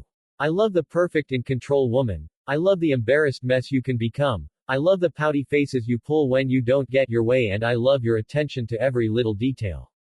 But now, I want to learn to love the side of you ruled by your instinct. She turned her gaze away and sighed. Fine, please fill MWE with woo spunky mwonky. Are you mocking me? I would nay He cut her off with a sharp thrust and watched as his eyes threatened to roll back. They snapped back to him, ouch. He saw that gleam in her eye. Fine, is she wanted to play like that? He grabbed her ass and slapped both cheeks before placing his hands on her waist and shoving her down while he thrust up, taking joy in the gasp she made as he back craned towards him. He reached up, grabbed a nipple between his finger and twisted it. Before she could move he latched onto her other breast where it joined her chest with his teeth. He heard her hiss and sunk his teeth a little deeper as he continued to pump into her. Feeling her tighten a little more with each buck. He pulled out, flipped her over and dragged her back to him. He saw his cum starting to spill out of her now free hole and gently pushed it back inside with his fingers. He grabbed his dick and hot dogged it in her ass while he leant forward and she lapped their mixture from his fingers. With her job done he grabbed his dick again and lined it up with her slit, rubbing between the folds a few times and watching her legs tremble. That was his sign. He shoved it back in the moment he saw the quiver and watched her hands ball in his sheets. Their sheets. He ran his hands up her sides feeling her tremble under his touch. He grabbed her breasts and heard her moan as he continued to pound into her from behind. She had her games, she had her toys, but Naruto had his body. He could regenerate as many times as he needed to, as many times as she needed him to. He slapped her ass, heard her hiss and grip tighter to the sheets. Her breathing was heavier, labored. He pulled out and flipped her over watching her lidded eyes try to focus, to look for him. He leaned down and kissed her. She focused on him, only him. Her arms snaked around his neck as he hoisted her to his lap. He slid his dick back inside and she wrapped her legs around his waist. Her hair, normally brushed and styled to perfection, was haphazard, tossed, her movements clumsy, lustful as she rested against him. Her lips eventually finding his as she kissed him, probably hoping to slow his pace. Instead it only made him want to go harder and harder. He could feel her breasts and nipples rub against his chest as he bounced her on his lap. The entire time she refused to release from his mouth, he could feel her short, sharp breaths against his cheek and in his mouth as the cute sounds continued to stream forth. Her glasses were somewhere, he wasn't sure if either of them knew. He broke away from her kiss and planted his lips to her collarbone and sucked. She tangled her fingers into his hair as her arms wrapped it tight. He could hear half words, maybe less, scratch out between her gasps and pants before he reached his end. With a couple more sharp, jagged thrusts he dumped his load inside feeling her muscles tighten in an almost vice-like manner. They sat there, wrapped around one another for a few moments before he released her collarbone and looked at her. I take it you enjoyed this then. He watched her roll her eyes before leaning into the nook of his neck. Was it good? She nodded before mumbling into his chest, I may have been a little loud. There is no may there. You screamed loud and clear it on. There was a playful slap on his chest. Seeks. MMHM. Thanks for trusting me. You're welcome. So, round 3, power or control? Round 3. Naruto tilted his head to the side. What, not interested? I didn't say that, she mumbled before hiding her head a little further into his chest. Just give me a minute to rest first. Lemon end. XXX. Naruto let out a yawn as he rolled out of his longer than normal shower. First being that he actually showered and didn't just clean himself with fire. The feeling of stretching himself out under the hot water was amazing. He looked back as Seeks continued to dry her hair, among other things. She saw him looking and gave a pointed stare. We just finished getting clean. No. I didn't say anything, sounds like you were the one thinking about it. Seeks gave a small shrug of her shoulders. If last night was not desirable for you, when can just not do it again? He closed on her and pulled her tight, getting a small eep before she gave him a level stare. I'm sorry, but I'm not the one that wanted to go for 4. I think we can also both admit that we were both thinking about just staying in the shower all day. Her eyes rolled. Fine, I will concede to that. Now you need to let go. I don't want to. I do not feel like greeting Sun Wukong in a towel from my soon-to-be husband's bathroom. Naruto reluctantly let her go and she gave him a quick peck on the cheek before finishing to dry herself off.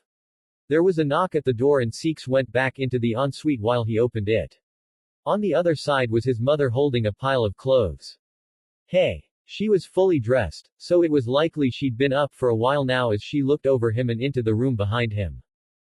Congratulations are in order. Also, these are for my daughter. I figured she might want something clean after last night. Thanks. He took the clothes as his mother looked him over again.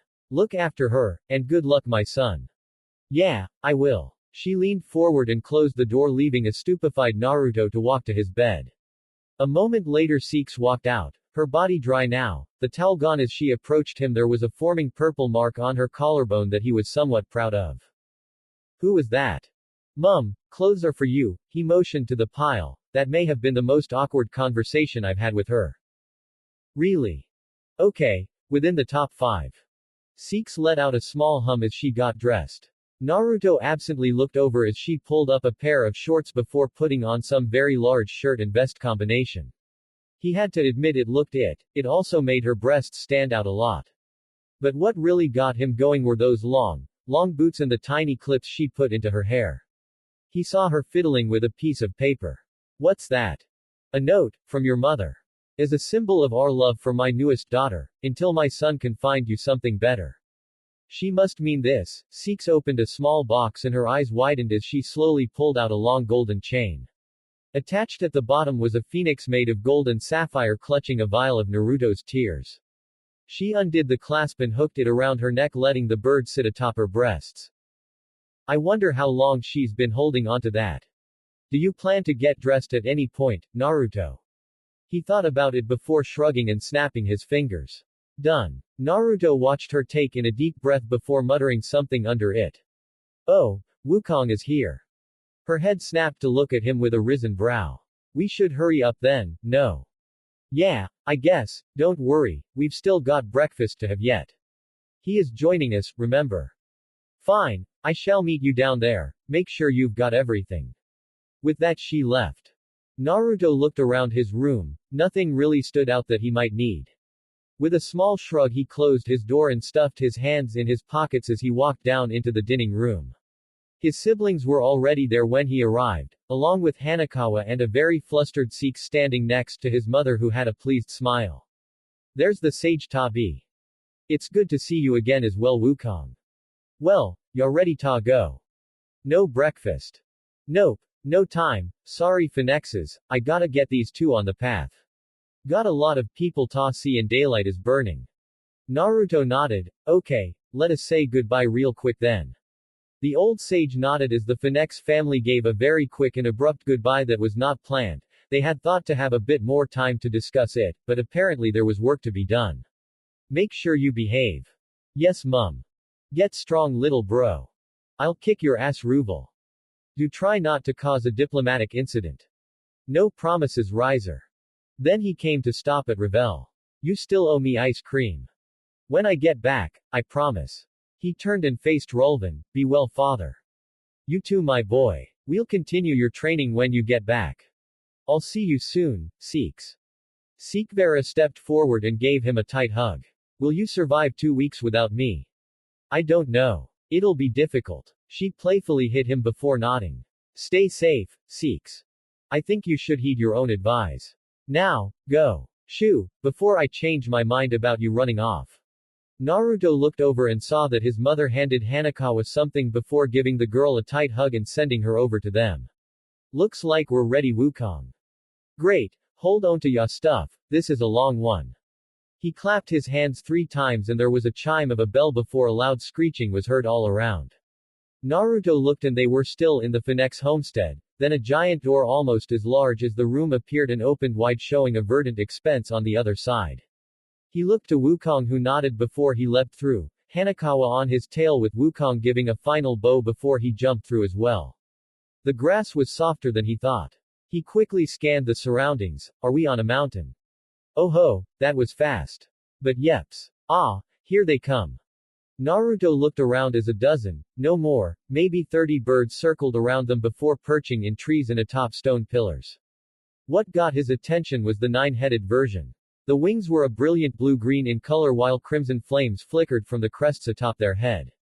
Their sleek body extended into long feathers each with an eye on their tip, watching him carefully. Thought so, like most y'd be stunned to silence by the Feng Wang. These are the folks that wanted to meet ya. The Feng Wang. Talk about rare of the rare. He had seen depictions of them, but it didn't do any justice. They were beautiful and majestic. The mythical Eastern Phoenix. Bringers of justice and cleansers of corruption. I believe we can speak for ourselves, Master Wukong. Aye. Well, I'll let ya get all those introduction things out of the way, send him to the Golden Pond when ya done with him. The Feng Wang, as one, bowed to Wukong as he jumped in the air, a nimbus flying from nowhere and landing under him as he cackled into the winds. Their eyes turned back to him and Hanakawa. He was right. Your connection to nature is powerful. You also have no control. We will rectify this. Naruto bowed his head. He had heard that the Feng Wang were very prideful, more so than a western phoenix. You honor me with your patience, I am eager to learn your ways. Good. The one with 9 heads seemed to be the leader, or rather the one that spoke the most. You shall begin your training with Master Wukong in one moment. All heads snapped towards Hanakawa. We heard of you, the tailless Senri. You wish to continue to remain by our charge's side. He saw Hanakawa turn stiff and nod. Good, we will make sure to teach you your ways. The 9-headed one turned back towards him. Now, our young charge, follow I, she shall be your taker of care while you train. Naruto nodded as one of the Feng Wang flew down to land on his right side. It stood up to his chest in height and her wingspan was larger than any bird he had seen before. She slowly dipped her head towards him and he returned the gesture. There is no need, my lord. Come, let us take you to the monkey sage. The others shall prepare the bedding for yourself and Lady Hanakawa. Okay, lead the way. He looked back to the 9-headed Feng Wang. It didn't seem overly thrilled with the idea of speaking to him at the moment. It was also pretty rude. But he needed answers. Today was not the day to push it though. Maybe he would try to get his control in order first, then try. He looked over to Hanakawa who gave him a thumbs up. With a small nod he spread his wings, watching I fly backwards a little. They truly are blue. Very well, do try to keep up. I took into the air and he didn't let her get too far ahead. She was fast, but he spent enough time chasing Hanakawa that it wasn't too bad. They flew between mountains that tried to breach the heavens themselves and forests that looked to span nations before diving into an odd-looking mountain. I did not slow, he did. She had proved to be more agile in the air and he was not taking the chance that there was a sharp turn in there that he wouldn't see coming. The mountain was ominous, it looked like a giant coiled serpent that lightning struck every few minutes. He pursed his lips and slowly moved into the crack that I dove into. Thankfully it was a single path, but it didn't stop the twists and turns from slowing his progress. It must have taken him minutes to get to the opening where Wukong sat. Around him were large stone statues of mythical creatures. There were 3 that stood out the most. Standing at the heads of the statues were a Feng Wang, where I was perched, and a Chinese dragon, along, if he was correct. Then above them, almost in an overbearing manner watching all others lay, not a statue, but a sleeping kitsune with 9 tails of the whitest fur he'd even seen. No, given everything else, he would guess it was a Juehu. Beneath it was a pool of golden liquid, by which Wukong sat smoking his pipe. Naruto eyed the sleeping fox as he approached. Quite the place, huh? Ah, I see saw Daji, best ta leave her be, boyo. Been sleeping there for a real long time now. Won't bother us none. The sage's words did little to ease the sense of dread in his chest. Yusaka had been a different creature entirely. Yes, both a fox with 9 tails, but Yusaka radiated peace and serenity. This Daji, it felt like malice and cruelty seeped out of it and resonated with him. Yeah, sure. Haha, trust me, she'd be flattered for ya staring. Just don't let her catch ya, the old sage joked before emptying his pipe and dusting his hands. Now, come. Strip off and into the pool. Full nude.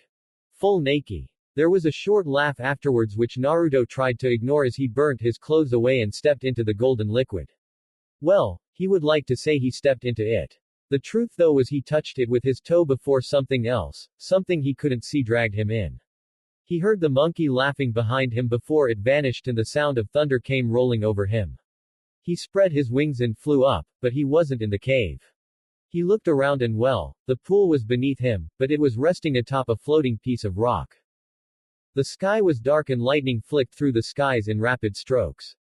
Slowly he could make out the sound of laughter from below as Wukong approached on his nimbus.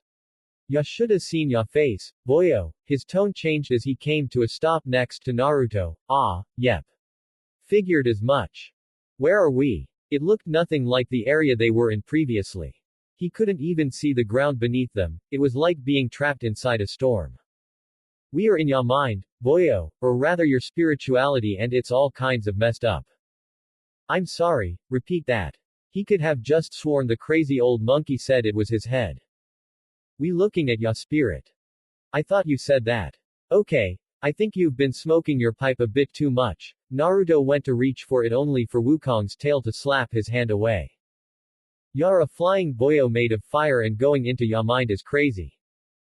No, I get that it doesn't sound crazy, it's just, this can't be my head, or spirit or whatever. He watched as Wukong looked around before shrugging as a bolt of lightning flew between them. Naruto jumped back but the monkey stayed in place puffing on his pipe.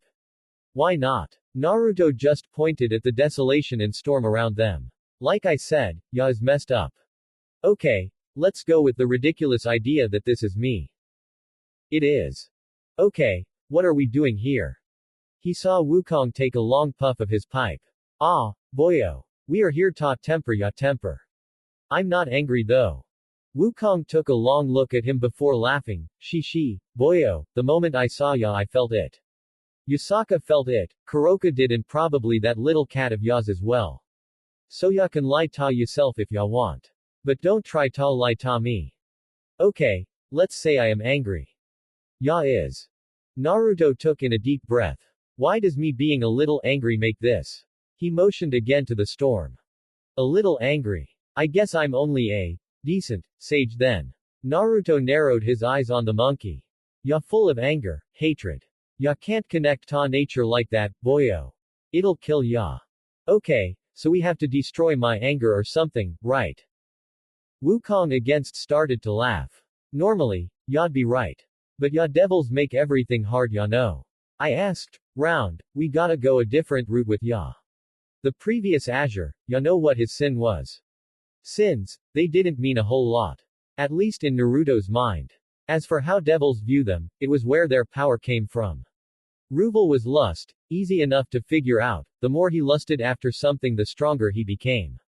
Riser was pride, everything from the way he held himself to the way he thought and spoke increased his strength. Naruto knew he'd spent most of his life trying to hide from it. He'd been pretty good at it too, but recently it was getting harder and harder to ignore. Naruto knew where this conversation was going and sucked at his teeth. No, I don't. Greed. He was possessive, didn't want to let things go ever. He had to learn to lose. Now, ya know what yas is, right? Naruto nodded. Wrath. He watched Wukong let out a large cloud of smoke. Yep. It's strong. I won't lie ta ya. If we don't sort it out, ya will implode on yourself. Like Daji and Tamamo did. They aren't devils though. That's why they lived, boyo. Well Tamamo died, maybe, but it was later, once the people got ta her.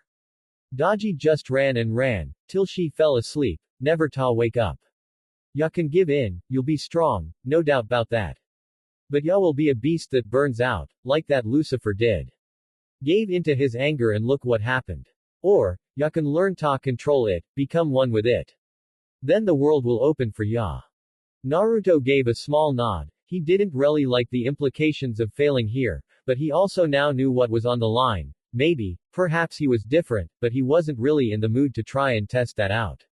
Okay, so I need to become one with my anger. How do I do that? He looked to the master sage who gave him a blank look. No clue, but here it comes. They both turned as the sound of something flapping came into earshot. Of course it was a bird.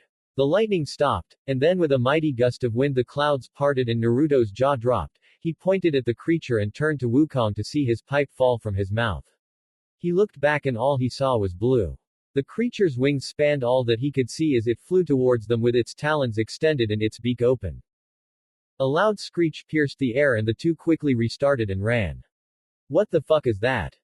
I told ya, boyo, ya is messed up. Time was a relative thing. Sikvara knew this and yet it did not stop the days seemingly turning endless.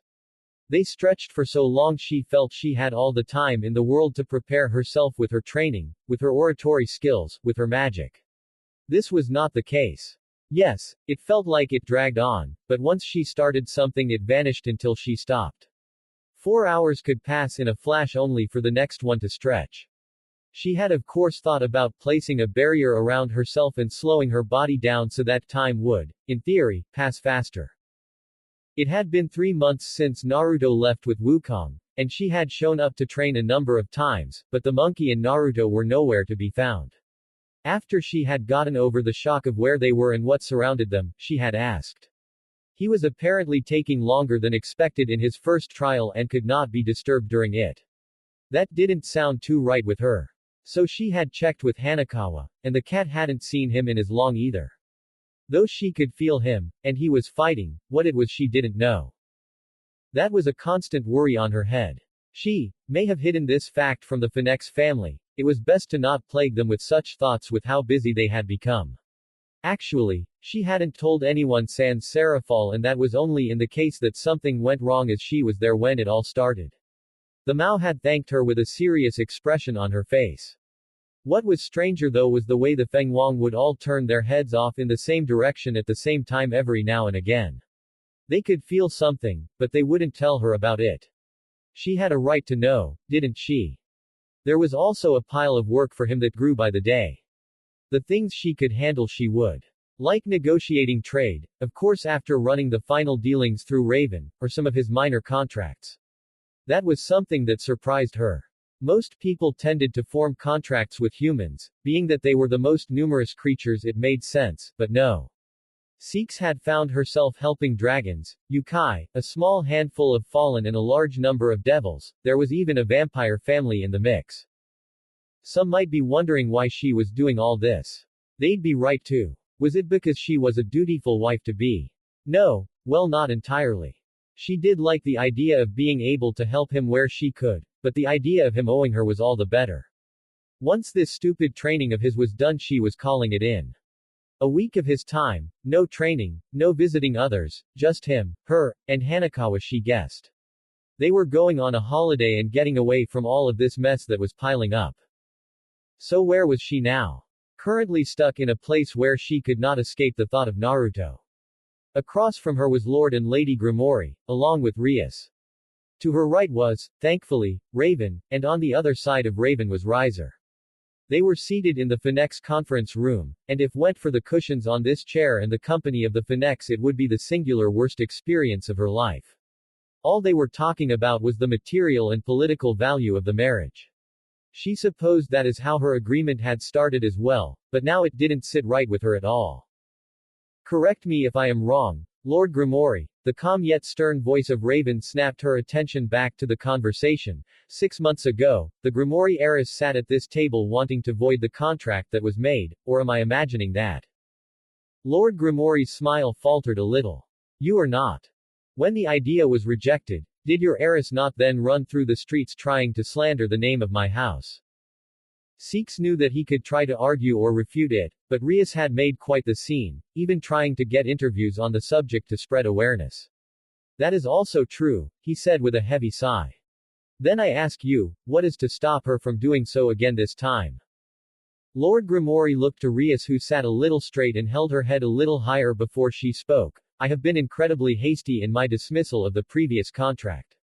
Upon reflection, my actions brought no shortage of shame to both the houses of Phoenix and Grimoire. As it stands currently, I hold no emotional or physical attraction to Riser, despite him being a prime example of what a devil should be. That is not the same for Naruto.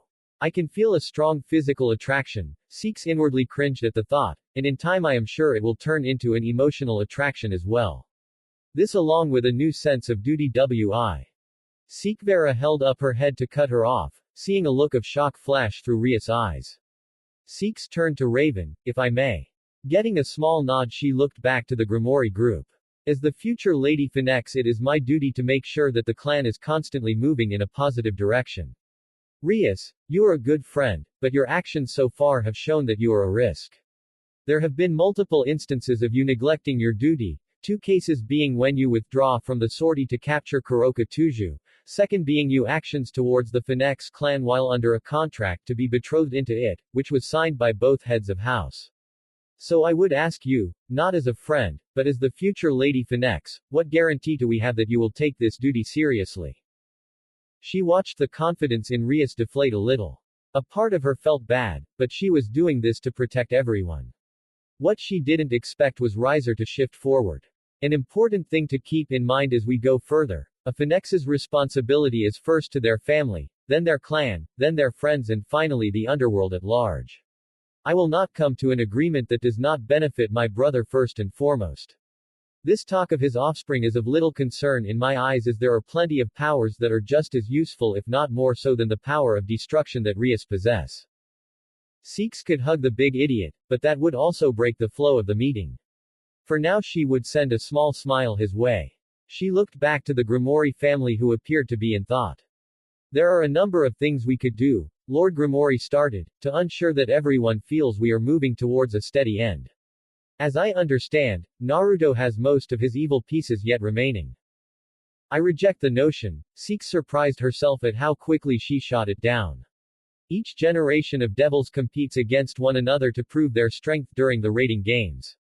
While my fiancé has shown a distaste for them, he has come to understand that his participation may not be avoidable. That is where the issue stands. I am ready to relinquish my own position and I believe it would be understood, from competing directly against my fiancé, but what if every heiress did, who is there left for him to test against? I believe there are 4 non-Phoenix male members of our generation. Plus, I do not believe that Rias would be well suited to following orders. She saw Lord Grimoire mull her words over. Rias was still giving her that same hurt look. She would need to tune that out for the moment as Benelana shifted forward. They were bringing out their big talker. Are you sure that the young lord has no need to be here? A play to strategically retreat as they know Naruto is away. It was smart. The last 2 interactions that Rias and Naruto have had in front of me did not end in a positive light. It might very well be for your benefit that he is not here to comment. Sikhs watched Benelana's smile tighten ever so slightly. But, there it is, that instant relaxation. It is well known that Naruto has a fondness for Yukai. His sense of justice pushes that forward even more, sometimes more than I would like. It also came to our attention that Rias recently took on Sharon Tuju, or rather Kaneko Tuju, as a rook if s. I am not giving up my rook, Rias said and narrowed her eyes. Everyone else in the room gave a tense smile. That's not what I was about to suggest. Quite the opposite. The Phoenix clan have a high standing with the Yukai of the West and have recently started talking once more with the Yukai of the East. If our allies were unable to show such care and effort to understand their customs and care for them, it would reflect badly, not only on Naruto but the whole of the Phoenix clan. Sikhs watched Lady Grimoire. If anyone picked up on it first it would be her. She saw the faint sparkle of the eye and the slight spreading of her smile. You wish to supervise how Rias handles her rook to see if she is fit to represent the Phoenix clan. I do. With myself, Naruto or one of our peerage members checking by every so often. There was a moment of silence before Raven shifted in her chair. I believe Sikvera has found a feasible solution to ease our doubts on Rias' views of duty. Shall we say, 2.5 years of supervision. That should allow us a better understanding of her dedication in going forward with this agreement as by that point, Rias should be considered a mature devil. The rest was signing, which she could not take part of. She was neither Lady Phoenix nor officially his wife so she could not sign these on his behalf. Riser, his closest of kin, and Raven had more than enough power to do so. Which worked out fine. This was Naruto's plan anyway. At least one step she hoped. The Grimoire thanked them for their time while Rias continued to say she wouldn't let them down while saying she knew Sikhs would have her back. A part of Sikvera felt guilty over that. If she truly had Rias back then the contract proposed would have gone ahead. No, this was due to her interest in keeping Rias as far away from Naruto as possible. In time though they left, leaving Sikhs with Riser and Raven. Both slowly turned towards her. Good job there Sikhs. You are too kind Riser. Rias did most of my work for me, and I could not have capitalized on it without yourself and mother setting it up. It was still slightly awkward calling Raven her mother. Each time a little less so. But ever since she had started staying over a few nights of the week, well, Raven had insisted that Sikhs was now her daughter. It actually started right after Naruto had left with Wukong. It, also led into the conversation with Revel about what sex was, which Sikhs had to listen to, painfully, while Riser and Ruvel pulled faces at her from across the room trying to get her to laugh. Whether the work was done for us or not, an unobservant person will let the chance slip by. Though I must say your proclamation was a risky move, Riser. The young Phoenix gave a small shake of his head. I do not believe so. The Grimoire tout their love of family every chance they get. They do little to show for it, but for us to openly proclaim that our family comes before our clan and before the Mao. It should at least force them to remember where they want the public to see them. Riser, I have never checked, but how does this resolution sit with you? Rias was meant to be your wife after all. It was something that she had thought of a few times now. Riser though gave a small shrug before speaking calmly, I am not bothered.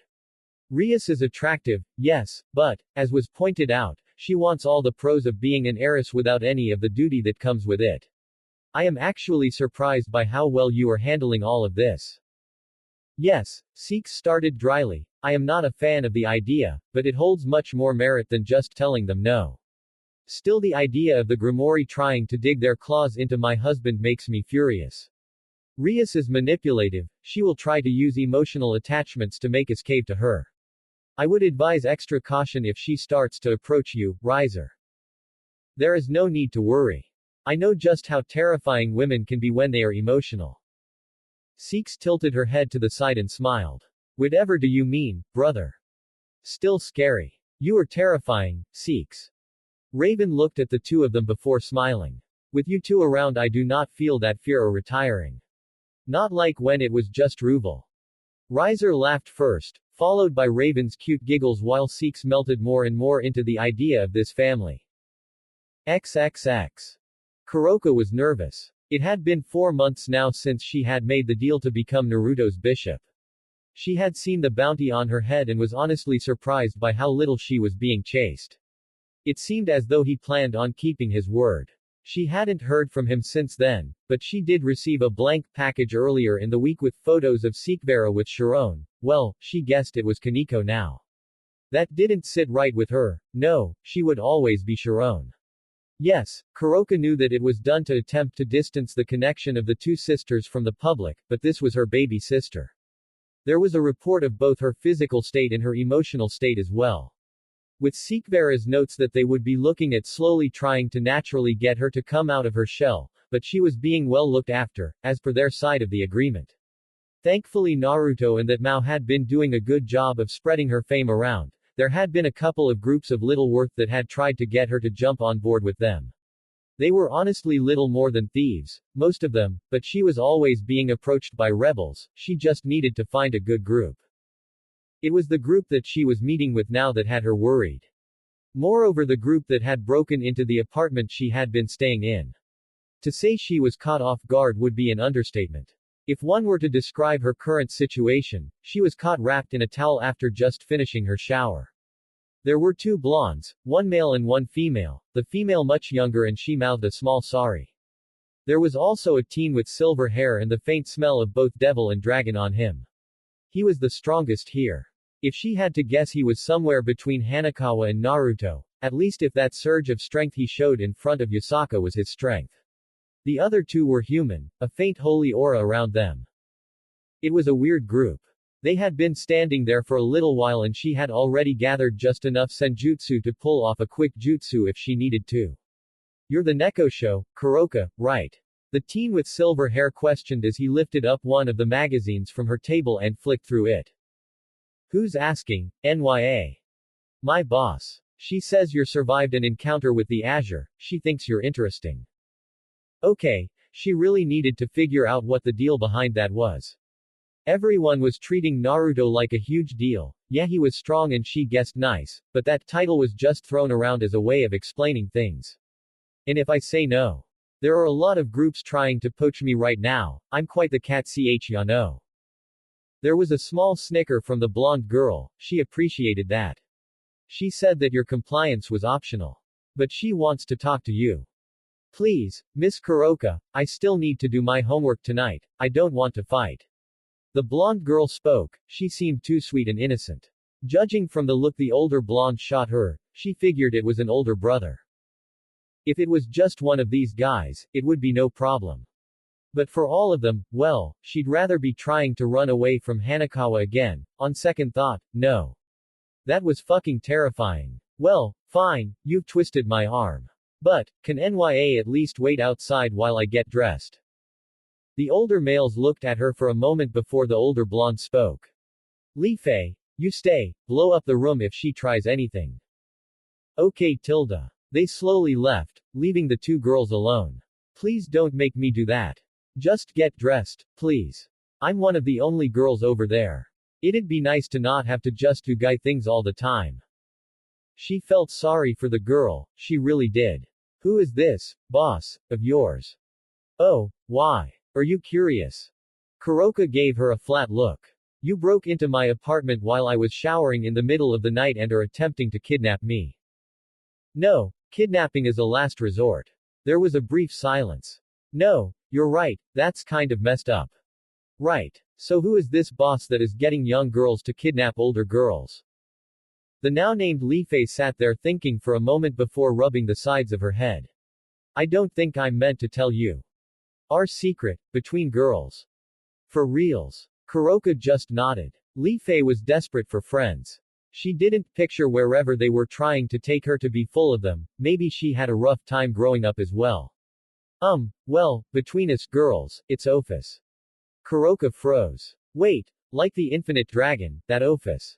There was a small nod from Li Fei before she put a finger up to her mouth in a shish sign and giggled. Kuroka nodded and slowly got dressed. This was what she agreed to do. Would Naruto be proud of her? This would be big, right? She finished tying her obi and did a small twist and looked herself over in the mirror. The Amy had a decent enough sense of style, but with the money she got from Naruto she'd been able to get proper material and that made a load of difference when it came to chakra absorption and comfort. Well, the absorption was just a bonus. Though the quality did make it easier for enchantments and seals to be weaved into the material. She had a few minor durability ones, which she wasn't super keen on testing. When she was done checking herself out, Li Fei clapped her hands. Okay, I think I'm good to go now. Her door slammed opened and the silver-haired teen strode back in. Okay, good. But more importantly, I've been thinking, you're pretty strong. Kuroka had seen this before and held her hand up to stop him. No, I'm not fighting you. Why not? She let out a sigh. Too much work. Either of the blondes I could probably take with little problem. You're different. Weaker than Naruto, but still strong. That perked his attention. Naruto. Is he the Azure? Kuroka nodded. How strong? Kuroka pursed her lips in thought before shrugging. Not too sure, I wouldn't have lasted at all against him, and that was before Sun Wukong took him off for training. Wait, no. That's not fair. Sorry. Li Fei leaned up beside her and quickly whispered, Valley always wanted to train under Sun Wukong. Also, do you know what the deal with the Azure is? Everyone has been talking about it back at base. Kuroka gave a small shake of her head and Li Fei groaned. Valley tilde. What's so special about this guy? The silver-haired teen composed himself with a nod and started to take up his relaxed stance again. I only know the information second-hand. From my gramps of all people. Long story short, the Phoenix come in 3 styles, the Crimson, Common, the Golden, Rare and the Azure, Super Duper Rare. Their strength also increases as the rarity goes up. Crimsons are already pretty strong, it would be safe to consider a true high-class Crimson is a low ultimate in strength. They are durable and hard to put down. Golden Phoenix trade a bit of their regenerative abilities for drastically increased firepower. There are currently 2 of these in the underworld, Raven and Ruval Phoenix. Mother and son. His title, the Golden Sun, isn't for nothing. Think of their attacks as like trying to catch a small sun. Having 2, one generation after another is unheard of. Kuroka nodded, as did Li Fei. To them this was both good information. To Kuroka this was all incredibly valuable. She had been trying to get any and all information she could on the Phoenix family without asking them. It turns out that devils are pretty good at keeping a secret from other races, just not their own. Then there is the Azure. As far as we know there has only been one before. It fought Albion and the Red Emperor to a standstill during the Great War, while healing the devils and keeping the lower-ranking angels from reaching the front lines. I guess you could say it would be like a true high-class devil with a Longinus. Rumor has it that the Azure is the reason why Tiamat is still sleeping in the familiar forest. Nursing her wounds from their last fight.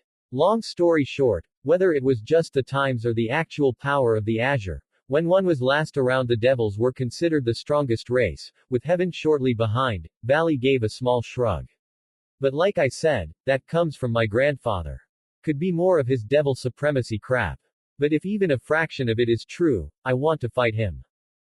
You'd have to get past his cat first, Kuroka said with a small shrug, and she is more than enough of a pain to deter most. Oh. She's really fast, and she was able to hit my energy straight out of me. Valley walked next to her and slowly put an arm around her shoulder. You might be my favorite potential recruit yet. Why? Because, now I really can't wait to fight this guy. Before it was a mild interest, now I can almost taste it. Kuroka slowly nodded and looked to Lifei, who just motioned he was crazy. She had to agree. Okay. But how about that leader of yours? Oh, yeah. Do we need to restrain you, or are you coming willingly? Please say the former. Nope. I'm pretty willing right now. She watched as Valley groaned. Oh, he was a battle freak. Great. XXX. Naruto's fingers ground into the soft soil beneath him. His head was pounding, ears ringing. His mind slowly started to focus again as he dragged his legs out of the golden pond and looked up at the monkey sage perched on the mirroring statue. How the hell am I meant to beat that thing? He groaned. I flew down to his side and dropped off some new clothes and a platter of foods. What makes ya think ya have ta? Naruto looked at the sage for a moment before grabbing a banana and slowly chewing on it as he sat up. You said I had to temper my anger. I did. That's what I'm trying to do. You is. Naruto finished the banana and stretched himself out. It's been nearly half a year. Can't we just take a break? He hadn't let this statue-filled room in almost 6 months now. He would sleep on the ground when he was tired or out of energy and then go straight back in. It was an endless cycle of trying to beat that bird. Wukong had stopped coming in with him every time he entered, mostly leaving him to his own devices. It was rough. For months now he had been getting his ass kicked by the bird. But he wasn't stupid, there was some progress being made. He was lasting longer and longer each time and was now able to damage the damn thing. He watched Wukong scratch at his chin for a moment. We could, but ya would need ta rein yourself in, boyo. That might be a good thing ta learn now. Though ya will need ta learn it again once ya finish. Naruto gave a small nod and sat up. Okay, so what are we doing? Meditation, calm yourself. Wukong dropped down from his statue and walked forward. He cracked open some fruit and dipped his thumb into it. I want ya to focus on these lines I draw on ya. Let ya energy flow through them. Don't try ta block it, let it flow. Don't try ta suppress it, Zhu. Let it flow. Naruto finished getting a small nod from the sage. The juice from the fruit was brushed across his skin and Naruto could feel a slight stinging sensation from it. But he started to focus on calming himself. He looked to Wukong. Could my clones help? The sage shrugged and Naruto slowly started to form 5 clones in a circle around him. Each having the same blood-red design on their faces and torsos. He knew what he needed to do, but doing it was a different story. Naruto paid attention to the lines, picturing them like water to guide his senses, but he could not ignore the fire inside. Wukong never said which energy to let flow. He tried to coax it out, but with the amount of time he'd been bottling it up the energy didn't want to budge. It would take time, and he wasn't all that sure he had a lot of it left before night time. So he sat. So he breathed. So he cleared his mind. Eventually it started to break down the defenses he had built up, and as the last wall broke he was overtaken by the flame. It hurt, it stung in places he hadn't been hit before until it reached white hot and his eyes snapped open. He looked himself over and found he was looking similar to how Wukong had back in Yasaka's garden. Flames covered his body running up the backs of his arms to a mantle of burning feathers. He reached up and touched his hair, like the Monkey King's it had turned to flame. No, that don't make sense, boyo. Naruto snapped his head to the sage, his vision was surprisingly clearer than ever. What do you mean? I think what he means, my lord, is that while not perfect you have entered what he deems, sage mode. Thanks, Naruto watched as the sage paced and forth before slapping his hands together. Okay, nah, this is fine. I think. You think? Naruto questioned and dispelled his clones. None of them had tried using the fire, but they had gotten varied results on trying with demonic energy. So, what did ya do? Naruto looked over his body again. I just, focused on my fire. Ya fire. Yeah, it's like, there is this burning pit of fire in me, it gets more active the angrier I get. He watched the sage nodded. I'll need ta some others, this isn't what we wanted, but who knows. Let's go fight that bird. Naruto groaned but moved towards the pool before he was dragged in. Wukong appeared behind him again on his nimbus as the storms raged overhead. He heard the screech and let more and more of his fire out. It still hurt like crazy, but he was keeping his mind at the least. This was not too different from what the first Naruto went through. His battle with the Kyuubi for control. He remembered the fear, the excitement and the sorrow that the other him felt.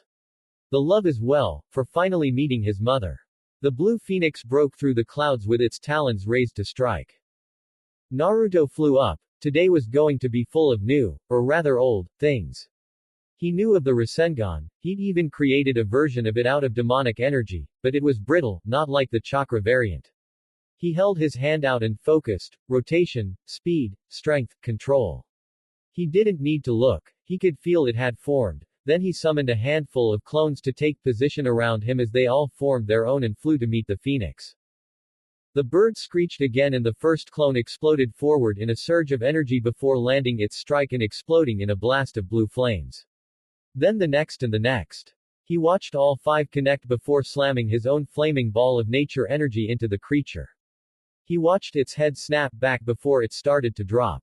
He frowned, he had hit it harder than that and it was still moving before. He'd also have to come up with a name for that at some point, like the first would have. Something like, Sage Art, Rising Phoenix. Regardless, he watched the bird drop a little more before flying down to give chase. He closed on it and the creature flipped over and tried to fly.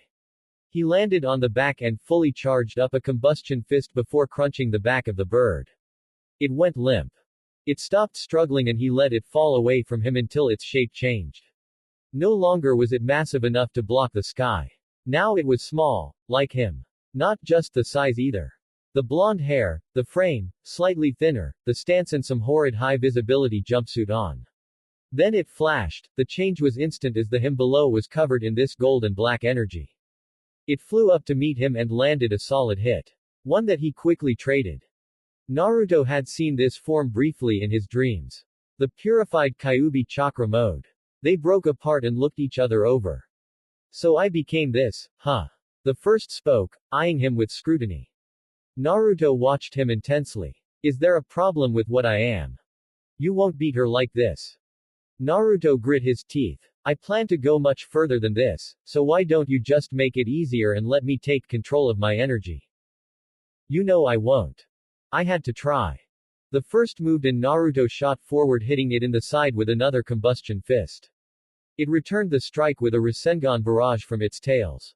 Naruto pushed through, letting his body take the hits and reform as needed while he grabbed the first tightly and punched it again and again, watching the explosions fly out behind and knock the storm away. He lifted both hands up and struck down, knocking the first away and quickly sending a barrage of fireballs chasing after it. He watched the blast stream through the sky like falling stars before engulfing the first in a series of micro-explosions. Naruto wasn't sure if it would take any serious damage from the hits, then he heard an ear-piercing screeching noise. The smoke cleared and he saw two of the Rasenshurikens being held up by tails of the first. He knew he had to dodge those. While he could regenerate from the blast, it would use up way too much of his energy. The first one was thrown and he shot off to break away, but it continued to chase as the first appeared in front of him and he widened his eyes as it rose the other Rasenshuriken behind it. This was bad. He may have fucked up. He quickly formed a Rasengan and slammed it into the first. Thankfully the Rasenshuriken it was holding vanished as the first lost control and was blown back by the blast. Naruto turned on his feet and shot a combustion fist as the other, thankfully causing it to become unstable and blow up away from him. A pair of arms wrapped around him tight. Your body isn't all that bad. With it I might just beat her. Naruto struggled but he couldn't get loose. You already lost once. Twice, but I beat that other flame boy that came here to fight me. You don't have much of a chance here. Okay, if he couldn't break loose he'd force the first to let go. He pulled on more and more of the fire, feeling it wrap all over him, feeling it lash out at the first, feeling it crawl on his skin and burn away his chakra. You'll find that I am a bit different to the first Azure.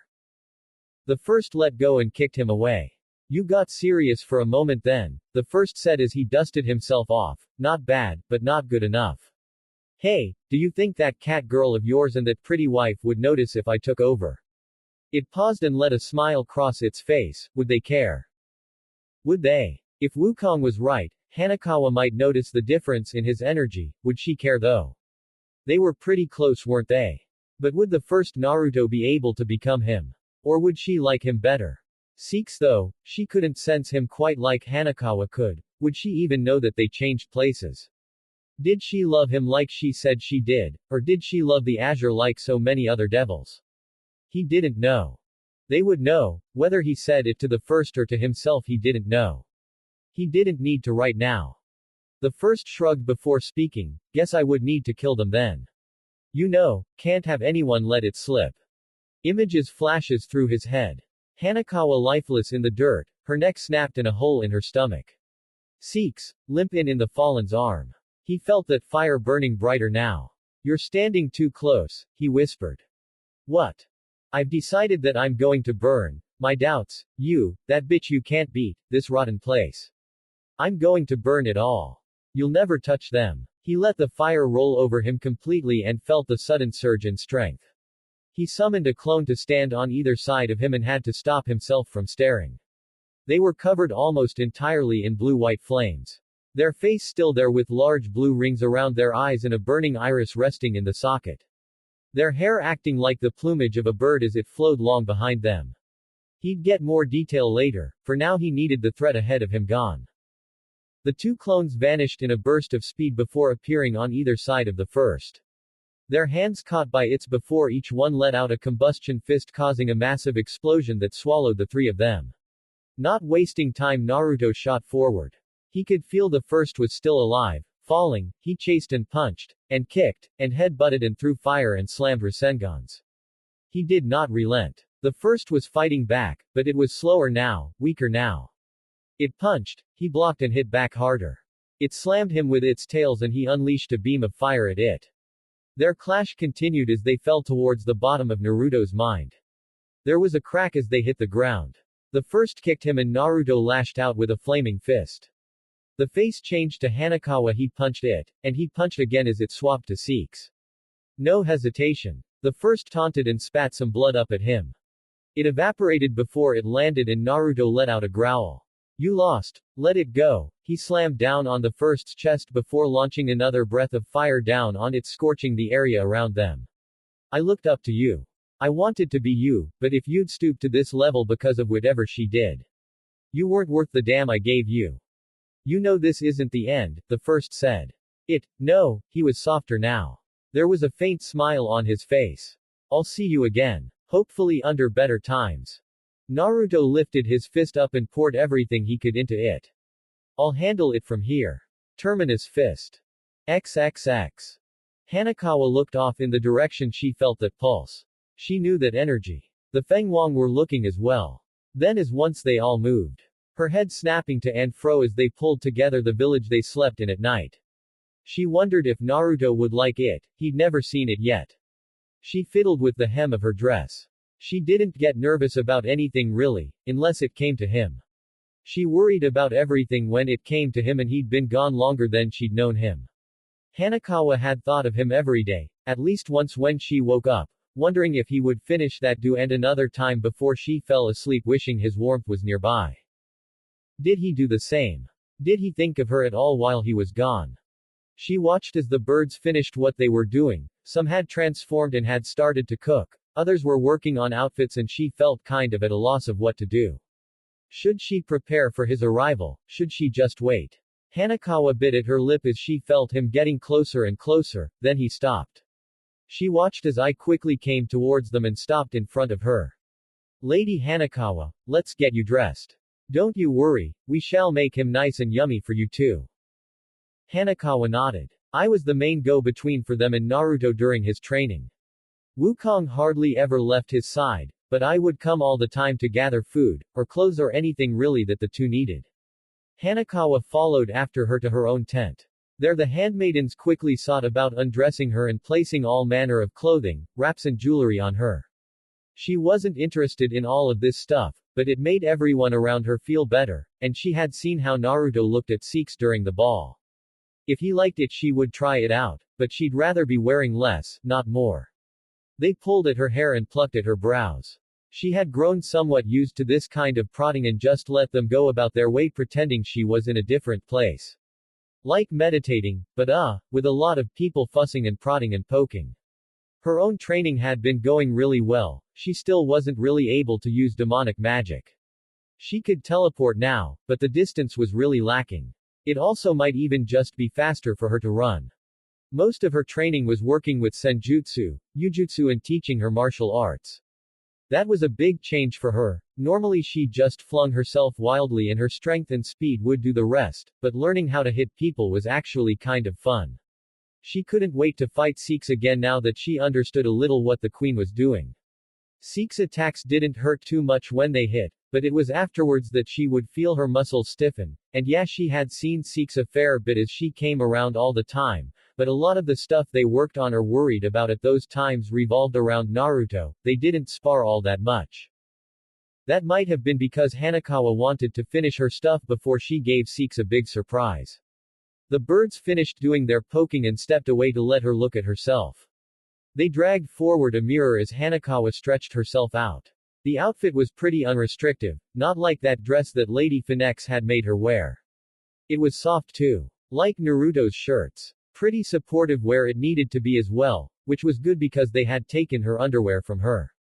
The adornments of jade of sapphire were a nice touch as they held the outfit together. The deep blues and golds of the silk were a little different from what she normally wore. Most of the time she was in blacks or whites, sometimes a deep blue, but only when she destroyed her clothes and Naruto gave her a jacket. It was a change. She looked herself over, the long sleeves that she normally hated, the long dress that she'd normally tear away. It actually felt pretty good. She could get used to it, maybe. Not so much as Seeks seemed to get involved in these things, but every now and again might not be so bad. You've been awfully quiet, Lady Hanekawa. Is it not to your liking? She gave a light shake of her head. No, I just never really understood why people were so about this until now. It feels pretty good nya haha. She watched as they let out a breath they had been holding. That's good, we have tried to make it supportive to your style of fighting, so it shouldn't hinder your movements at all, nor should it be easily destroyed. We, also noticed your lack of ranged abilities, so we added some things to help. Hanekawa understood that it was an area she struggled in. But once she got in close it was no problem, she hardly ever let someone get away. Oh, I got toys.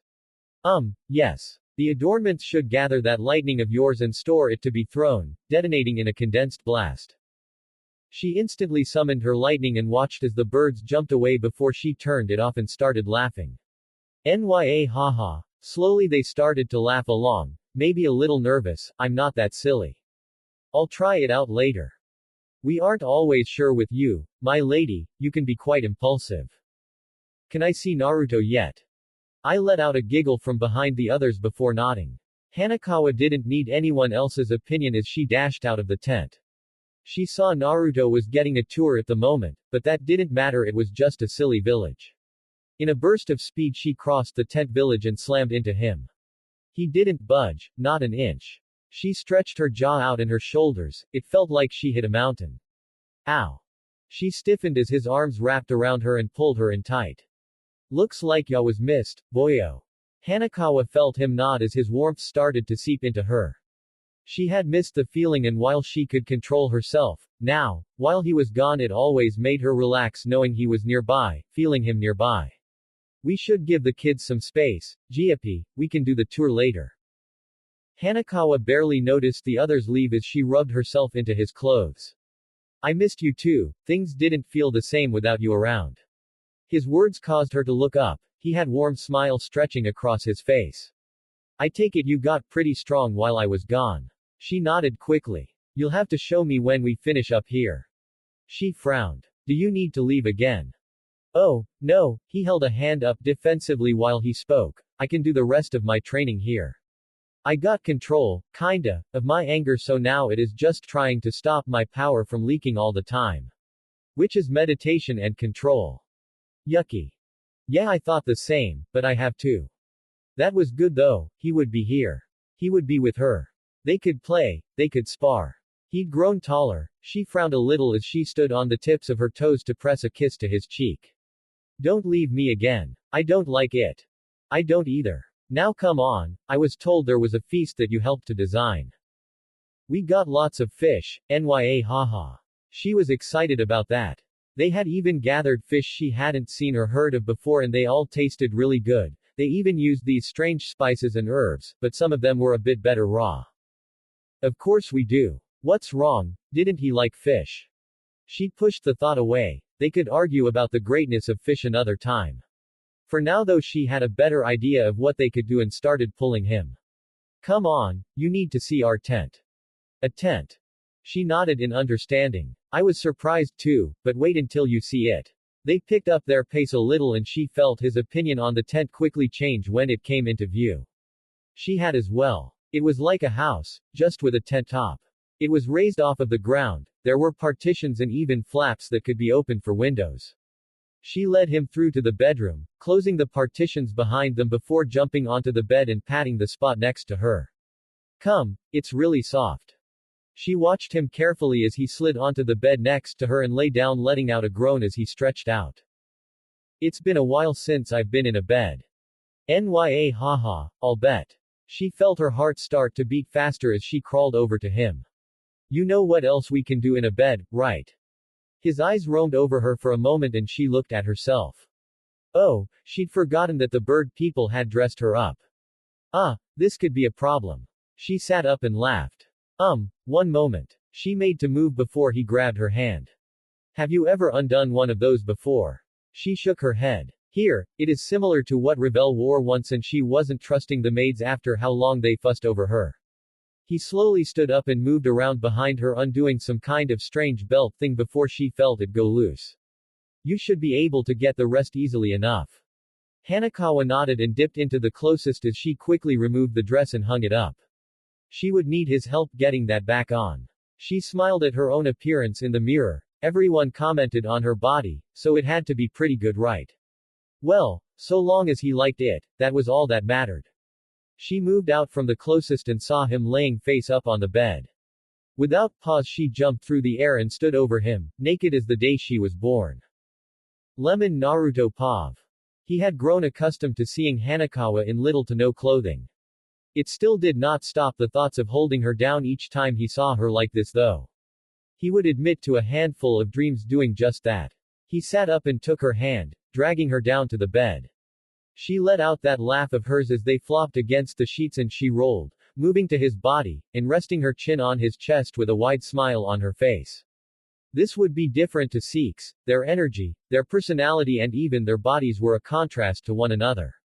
He wasn't sure what to expect. She moved up and kissed him. Was it there first? He couldn't remember. It definitely felt like it, at least on the lips. He drew his hands across her back, one staying near the small and the other moving to her cheek as she started to hum to herself. He parted his lips and trailed his tongue along hers. He felt her face scrunch up a little before opening her mouth slightly. Her humming stopped as she flicked her tongue out. He felt her stiffen a little before a purr roared out and she probed every portion of his mouth. He could also confirm that she had a cat's tongue and he was not sure if that excited or worried him. She pulled back and looked at him, her lips pursed as she swirled her tongue in her mouth. Yummy. He had to wonder if she was planning to eat him or not. She had tried the first time they met. Better than fish. Her smile stretched wide enough to show her fangs. We'll see, nya haha. She came back down, more confident this time, much more distracting. Naruto felt her feet exploring before finding their target and wrapping around his slowly growing cock. He wasn't sure what exactly she was doing down there as she was doing her best to keep his focus on her face.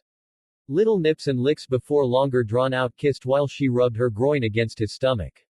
Then she stopped, a wide smile on her face as she quickly turned around, shoving her ass and pussy in his face while her hands poked and prodded at his dick. Can I bite this? No. He heard her laugh again before she gave it a lick. He felt his eyes widen, that texture against it, rough, but slightly wet and warm. He felt her stroke, lick and gently suck on the tip, all the while her hips swayed back and forth in front of his face. He reached up and grabbed hold of her behind.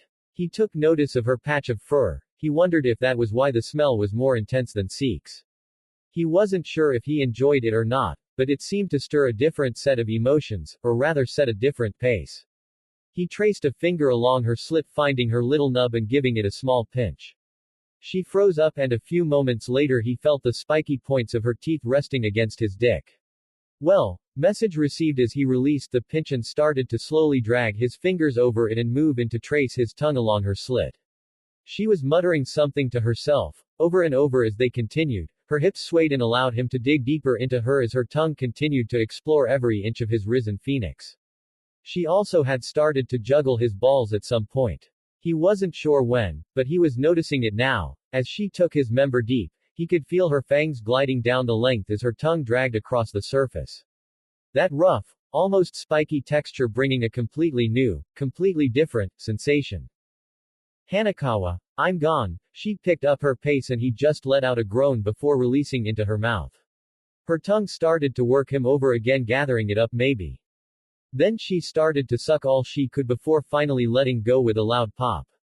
She turned to face him and Naruto wasn't too sure what she was going to do now. He saw her open her mouth, showing it full of his seed before closing it and swishing it around as she shook her head from side to side and swallowed, opening again to show it was all gone. That part isn't fire. Enjoying yourself? She nodded at his question before grabbing his hands and dragging him up. Naruto wasn't sure what she had planned next, but he'd go along. She put up with him making things up as they went after all. She lowered herself, slowly onto his dick as she faced away and wrapped his arms around her. He moved one hand to her breasts and the other between her legs to that little nub. Her hands went to his legs as she slowly lifted herself up and down. It was different, close, intimate, their heat melding together from the friction of their bodies. He could feel her breaths as he traced her clit, he could hear her moans that gave with the rising of her kneaded breast. She craned as he twirled her nipple between his fingers and captured her lips as she panted. She continued to bounce and he felt her lining contract and constrict around him as it squeezed and massaged. Her breathing was becoming haphazard as her nails dug into his legs. He could get behind this fully. He liked his tug of war with Seeks over who was in control, but this sort of primal experiencing each other together was good. The tension, the heat, the passion, all of it swirling as their scents mixed into the air. The slopping sounds as their sexes beat against each other and the purrs and moans that slipped from her between each passionate kiss where she tried to steal his breath. Her breathing became sharper and he felt her walls change. They were bearing down on his dick like never before as they tried to wring it clean. She froze, panting as she rode it out and he succumbed to her desires, releasing again inside of her as she relaxed into his back. They sat there, basking in each other for a moment, two, and the third passed before she turned with him still inside. He was sensitive and felt every iota of fraction she was able to provide with such a simple move. He watched her for a moment as she stared at him. Better than fish.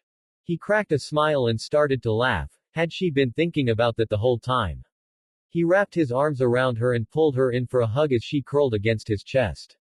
I'm glad, sort of. You aren't going to try to eat me again, are you? Her smile stretched a little wider as she leaned forward and kissed him. Maybe. He wasn't sure if she was joking or not.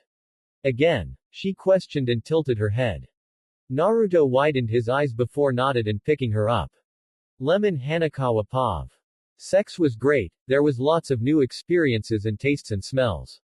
She could feel her body working in ways it wasn't used to. She could feel her senses picking up new delights that they'd never thought about. She could feel this warmth that she'd never dreamed of and she wanted more, more, more. Hanakawa knew that it was different for her and Seeks. Seeks couldn't feel the effect she had on Naruto's mind, nor see things from his view, experience it as he did. So she got like, double the amount, though it was sort of strange watching her fuck herself. She wasn't too fond of that part, but it still felt really, really good. Being carried felt good too. She looked around the room and saw the nearby desk. She'd never used it so it was still pretty clean. They could use that, right? Actually, were they meant to have sex in the tent? She never checked. Were they gonna get in trouble? Hold on, wasn't there a festival on? The thoughts were snapped away as she felt her back press against the cold wood. She looked up at him and spun around before opening her mouth up wide. He really liked her tongue. She remembered his surprise, his joy, well now he could experience in a new way. He slowly moved forward and rested the wet tip in front of her. She craned up and gave it a kiss and a lick. It was salty, but not bad, maybe on par with fish. The entire event was better though. He surged forward and her eyes went wide. He was big and now in control as she reached a hand up to his side to steady herself, her other slipping down to find the thing he was playing with. That felt really good, not when he pinched it roughly though. Well, that wasn't too bad, just surprising. She popped into his mind quickly and saw his plan, his concern, but she gave him a thumbs up as he started to fuck her throat. It was hard to breathe, and she still needed to move her tongue and play with herself. Each breath was like balancing between inhaling a bunch of spit, choking herself and actually getting a breath of air through. She felt a little lightheaded and tears were forming as he continued. She could feel a mixture of cum, spit and her own juices forming long thick lines between the two as he continued to pound her face with little mercy. She wanted more, needed more. She wanted him to use her, to make her feel needed, even if just for his lust. She wanted his warmth, she needed his warmth. If he didn't need her then what was her life? There was nothing before she first felt him, would there be nothing again if he left? He tensed and erupted in her throat. She gagged and choked but swallowed it down as he pulled out allowing her to take her first deep breath in minutes. She looked up at him, she didn't want to stop, but all she could feel was concern from him. Hanakawa couldn't trust her own voice right now as she coughed a little more, instead she sent another image into his head and he listened after checking she was sure. His rough hands held a certain tenderness as he turned her around on the desk and brought her warm slit to his throbbing dick. She spread her legs and heard the wet, slimy, squelching sound of their fluids separating and trying to race together as she rested one leg on his shoulder and the other on the floor. She dragged her hands across her face and scooped them into her mouth, tasting them, experiencing them, savoring them before swallowing. He grabbed her leg and she scratched the deck as he quelled her itch. He was big, it was tight, he was the only puzzle piece that fit, the only one she wanted to fit. She called him, over and over egging him deeper and deeper, harder, faster. She didn't care who heard, only that his thoughts stayed on her, only her. He was happy, he wanted her, she was happy. That is what she wanted, what she needed. She felt him start to slow and turned. She wrapped her legs around his waist and started bouncing on his cock while she looped her arms over his shoulders. Holding herself up tight, flush against him as she stared at him. Trying to push her feelings through, her desire.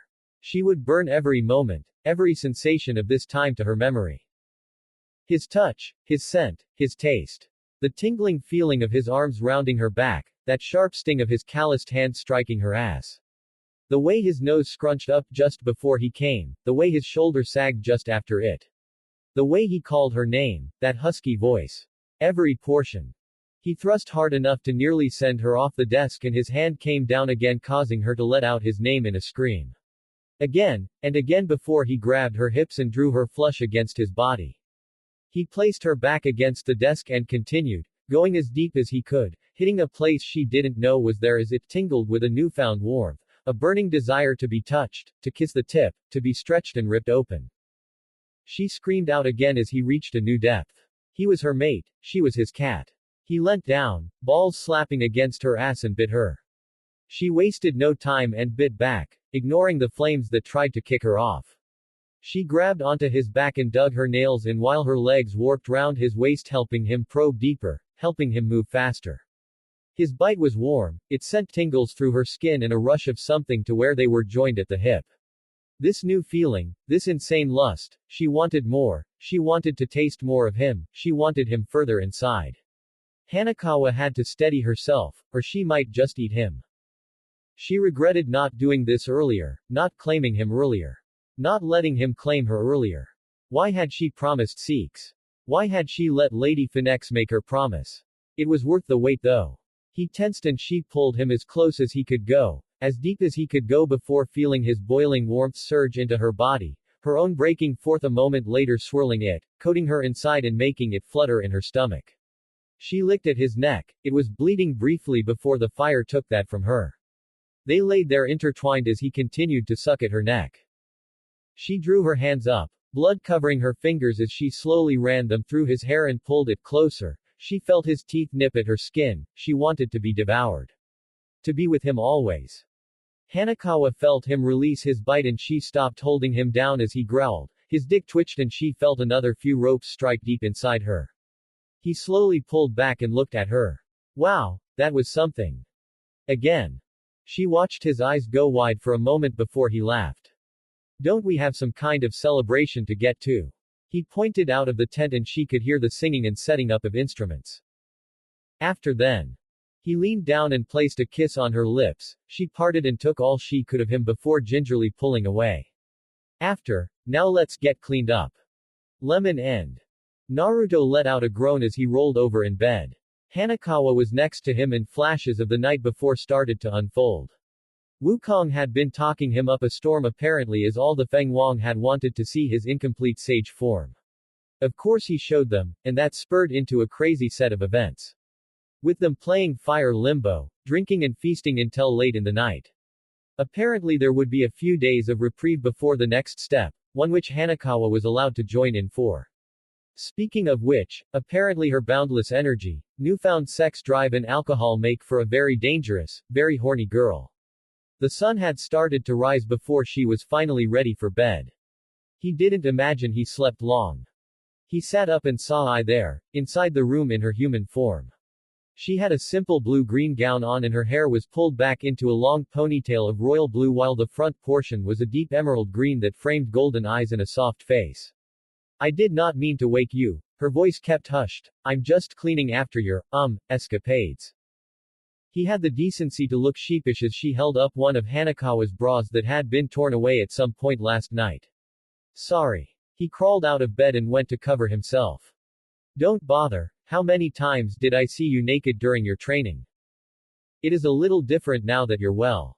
He trailed motioning to her new form. Look like a human. Yeah. She gave a light shake of her head before pointing to the closet. There is a spare change of your clothes in there, don't worry, I won't peek.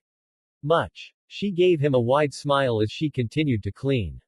Naruto watched her for a moment before cleaning himself off and getting dressed again. When he finished she was doing the finishing touches on the tent. He moved to the desk and wrote a note for Hanakawa, letting her know he was just going for a walk around the village, and left it where he had been sleeping before signaling I to follow him. They stepped out into the sun and he winced, it was already high in the sky. Probably around midday, yeah he had slept in. I never asked you, was unsure if it was alright too, and the whole training thing, but do you want to be my familiar? He watched her tilt her head for a moment. I see no problem in it. Though I am hurt you waited this long. Half a year I spent cleaning up your mess and making sure you were fed and watered. When you put it that way, it sounds like I'm your pet, he muttered out. Without missing a beat she quipped back, you're not. He narrowed his eyes on her and watched as she hid a giggle behind her sleeve. They wandered around for a bit and I filled him in on what most of the tents were for and whose belonged to whom before they came to a hot spring at the top of the mountain, with Wukong and a bunch of humanoid Feng Wang already inside with him. Naruto took this moment to look to I. I haven't seen any males around, he left it open. That would be because there aren't any.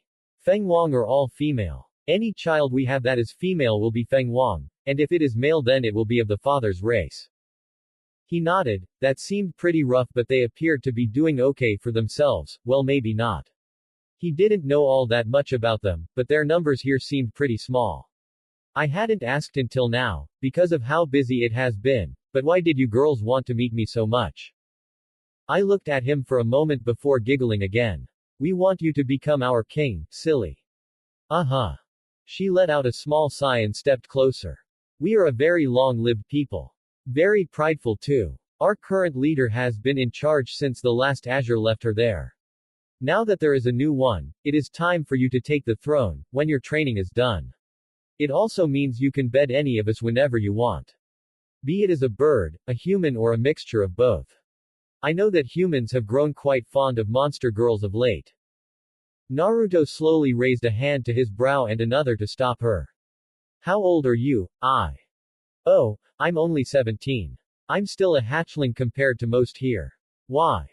This is a lot, he sighed. Are you okay with all of this? She shrugged. You and Sun Wukong are the only males I've ever interacted with. Between the two of you, I am pretty sure on which one I would rather. Okay, we'll have to talk to my family and Sikvera about this. That is fine, we already did. An understanding was met. He would seriously need to start getting involved in these talks about his future. And that is.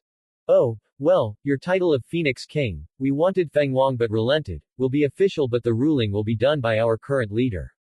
You will visit every now and again for a week or so of trying to breed us all and we all continue our lives. The stipulation is at least twice a year. During those 2 weeks, hopefully more, we lavish you with gifts and try to get you to stay and father many, many hatchlings. Any females produced will be cared for by us, any males by the Phoenix family. Naruto nodded as he dragged a hand down his face. I assumed that there was a contract written up. I nodded. Okay, I'll need to read that at some point. And you guys are all fine with this? I nodded again. We share everything. It is part of our culture. Lady Hanakawa seemed against it at first, as did Lady Sikvera. But after explaining that they would be able to join in an experiment with us, along with the fact that they would be welcome to relax at any time and be treated as your wives, while we your concubines, they accepted. Okay, he got the picture. Long story short, he is a stud for the Feng Wang and will be given the title of king for it. It wasn't a bad deal he guessed. He looked to I. And you are sure you're okay with it? Why wouldn't I be? The whole family decides on it together. I also voted for you. Also, can you imagine how embarrassing it would be to be the youngest for I don't know, like 500 years? She seemed to be getting defensive about it. Naruto just held his hands up to try and placate her. I just didn't want you jumping into something without knowing was all. If you're all on board and my family has already signed on it then I guess I'm here for you. Her defense broken he saw her get worried maybe. Don't you like us? No, I didn't mean it like that, it is just a lot to take in. I woke up thinking I had 2 girlfriends, and now I apparently have tens of them. 39, not including Lady Sikvera and Lady Hanakawa, or any other young minx you come across in your journeys. I should also state that the benefits gifted to Lady Sikvera and Lady Hanakawa are to be given to any other female you choose to partner with, as written in the contract. He vowed that he needed to find out just what was in this contract before he left. With that he let out a sigh and headed towards Wukong and his apparent soon-to-be mating partners. Hey, boyo, are ya done banging that Hanakawa? XXX. Azazel sat at his desk with a heavy frown as he read over the report. Turns out Naruto was right, the containment tank wasn't good enough. The creature had escaped and he had gone full biblical on the area, but he wasn't sure if he got the blob or not. Then there was Kokobile who was trying to start some sort of anti-racist club. He'd told the man to calm down on all the hatred, but he wasn't too sure he would listen. That would be an issue for another time. He had finished work on the items for Naruto and Hanakawa, he had actually sent a message out to them to stop by at some point. Which kind of brought him to the current situation. He had gone to check the containment cell, but it appeared the creature had broken out minutes before he arrived and the lab was in a panic. So he started blasting. He may have also spoken to Michael about the whole situation. Oh yeah, he knew that God was dead, which made this situation all the worse. So was Lucy. They were in a shit spot. If this Kagaya was able to fight on their level they'd need something as strong. Well, Sears X maybe, he was stronger than most others, but he wasn't Og Lucy strong, the ones after him were nothing. Lucy made Michael look like a baby, and it was actually Lucy that made Azazel stop fighting Heaven a few times. That man was downright terrifying. He dropped the report on the table and let out a sigh. His eye looking over to Rainier in the corner. He wished she was a bit more confident. Currently she was stressing over her appearance, he could have sworn with the amount she smoothed out her skirt she might do a better job than an iron. He wasn't sure how he felt about her growing infatuation with the Phoenix boy. Ever since he returned from that training trip of his she had been following his exploits like a manic addict. There was a knock at the door and his head snapped up. Lord Azazel, your visitors have arrived. Send them in, he replied before cleaning up his desk. This also sent Rainier into a panic as she proclaimed she wasn't ready yet. He, would need to do something about her. A minute later the doors were opened and in strode Naruto and Hanakawa. He inwardly relaxed a little. Sikvera was a good girl but she was way too stiff. Made everything feel too formal. Too important. Hanakawa was another story entirely. He couldn't get a gauge on her strength, then there was that whole mind-reading thing she could do as well. He was keeping that close to his chest as that could be helpful in the future, but it also made conversations difficult. He was used to being a tricky bastard. Okay. They were both in pretty casual wear, jeans and shirts, with Naruto wearing a pair of sunglasses. He could see some blue coloring on the skin around his eyes that was just visible. Hanakawa though may have picked the shortest pair of jean shorts he had ever seen. They were almost covered entirely by her shirt. No Sikvera today. Naruto walked forward and just gave a shrug. Training her new queen and settling into the new territory in China. She doesn't believe that you're a threat to us anymore. That was good news. He had heard that the Phoenix had acquired territory in China and that it was to be ruled by the brothers and their wives. With Sikvera there it was more than likely in good hands. Why don't you two take a seat, then we can talk some things over. The pair sat down and he nodded to Rainier who quickly grabbed them some drinks. That creature that I showed you. He saw Naruto nod before continuing, it may have escaped. Thought so, Naruto said as he rolled his shoulders, that's why we're here and not at the lab. It is being rebuilt. I did my best to dispose of it, but I am not sure if it is dead or not. I am planning on sending out some fallen to try and track it down. He expected outrage or anger, but the blonde just waved it off. I wouldn't worry too much about that. Its name is Zetsu, in case you were wondering. That's what the first me called it. It's a parasite, probably is already hiding in someone else's body making it hard to track, or has already returned to Kagaya, making tracking it pointless. Is it okay to just let it run away though? He was a little confused on the reaction. Well, we can either try to chase it, or spend those resources on preparing to fight her. Honestly I'd rather the second one. We are going to have to fight her either way, and no Lucifer this time around. No God either, Azazel mumbled out. He noticed the room went quiet and slowly looked up. Rainier's clipboard fell to the ground as her jaw dropped. Hanakawa frowned and shifted in her seat while Naruto had pulled his glasses down showing that intense blue fire inside them. I, said that out loud didn't I? He got a series of nods. Well, the Mao already know, just, please don't tell your generation. You want me to lie to Sikhs? No, she doesn't count and you know that. There was a faint laugh from Naruto before he sunk deeper into the chair. So let leaves Michael and myself that have actually seen her fight before. Yeah, about that, Michael said that God removed his memories of the fight. Great. There is some good news though. Naruto rolled his eyes and fixed his glasses up before leaning forward. Okay, let's hear it. I finished those things you two asked about. Also, rather Michael, asked me to let you know that they want to talk. Are they a bunch of school girls? Azazel got a small laugh out of that. No, not quite, they thought it best that I pass on the message first as a sudden envoy could be suspicious. So they got the most suspicious man in the underworld to pass it on. He had a fair point on that one. Anyway I passed on the message, and I'll let them know you received it. Yeah, we should probably get them involved, the Mao too at some point. Also those things you were working on, I don't actually need them anymore. Fix the issue. His brow twitched a little, as he spoke through grit teeth, that's great. Did this brat have any idea how long he had been working on those damn gauntlets for him? Well, mine anyway. Hanakawa lifted her hand up slowly. I haven't completely fixed the fuzzies yet. That was good news. His previous frustration vanished almost entirely as he reached under his desk and pulled out a box. Inside of it was a simple silver ring with a gold band in the middle. He slid it over to Hanakawa. If you put this on, they should go away once it is snug. To get them back, just remove the ring and it should go back to normal. He watched her nod and take it, trying it out a few times and watching those ears of hers twitch as she fiddled with it. Hey, it works pretty well. That's good. I think that was all I really wanted to talk about. Rainier has some questions for you no doubt before you leave. Oh, before that, Naruto cut off and reached into his pants pulling out some slips of paper and handing one to himself and Rainier. He rose a brow. I know you probably know what it is Azazel, but this is a devil contract, call me if you need something. I understand that, but why? Naruto gave a small shrug. Most devils just go with humans, but I figured the supernatural have more than enough issues, it might be best to start with us first. Smart. It would also be a pretty decent way to get the other devil clans in his pocket.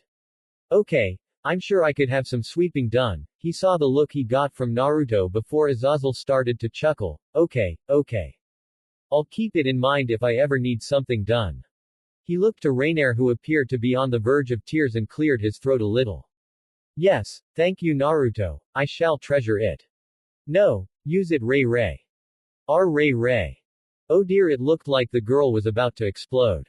He watched Naruto try to calm her down, which of course only made the situation worse. Inwardly he rolled his eyes. Trust his daughter. Not that she knew. To fall head over heels for the Azure, it was just his rotten luck.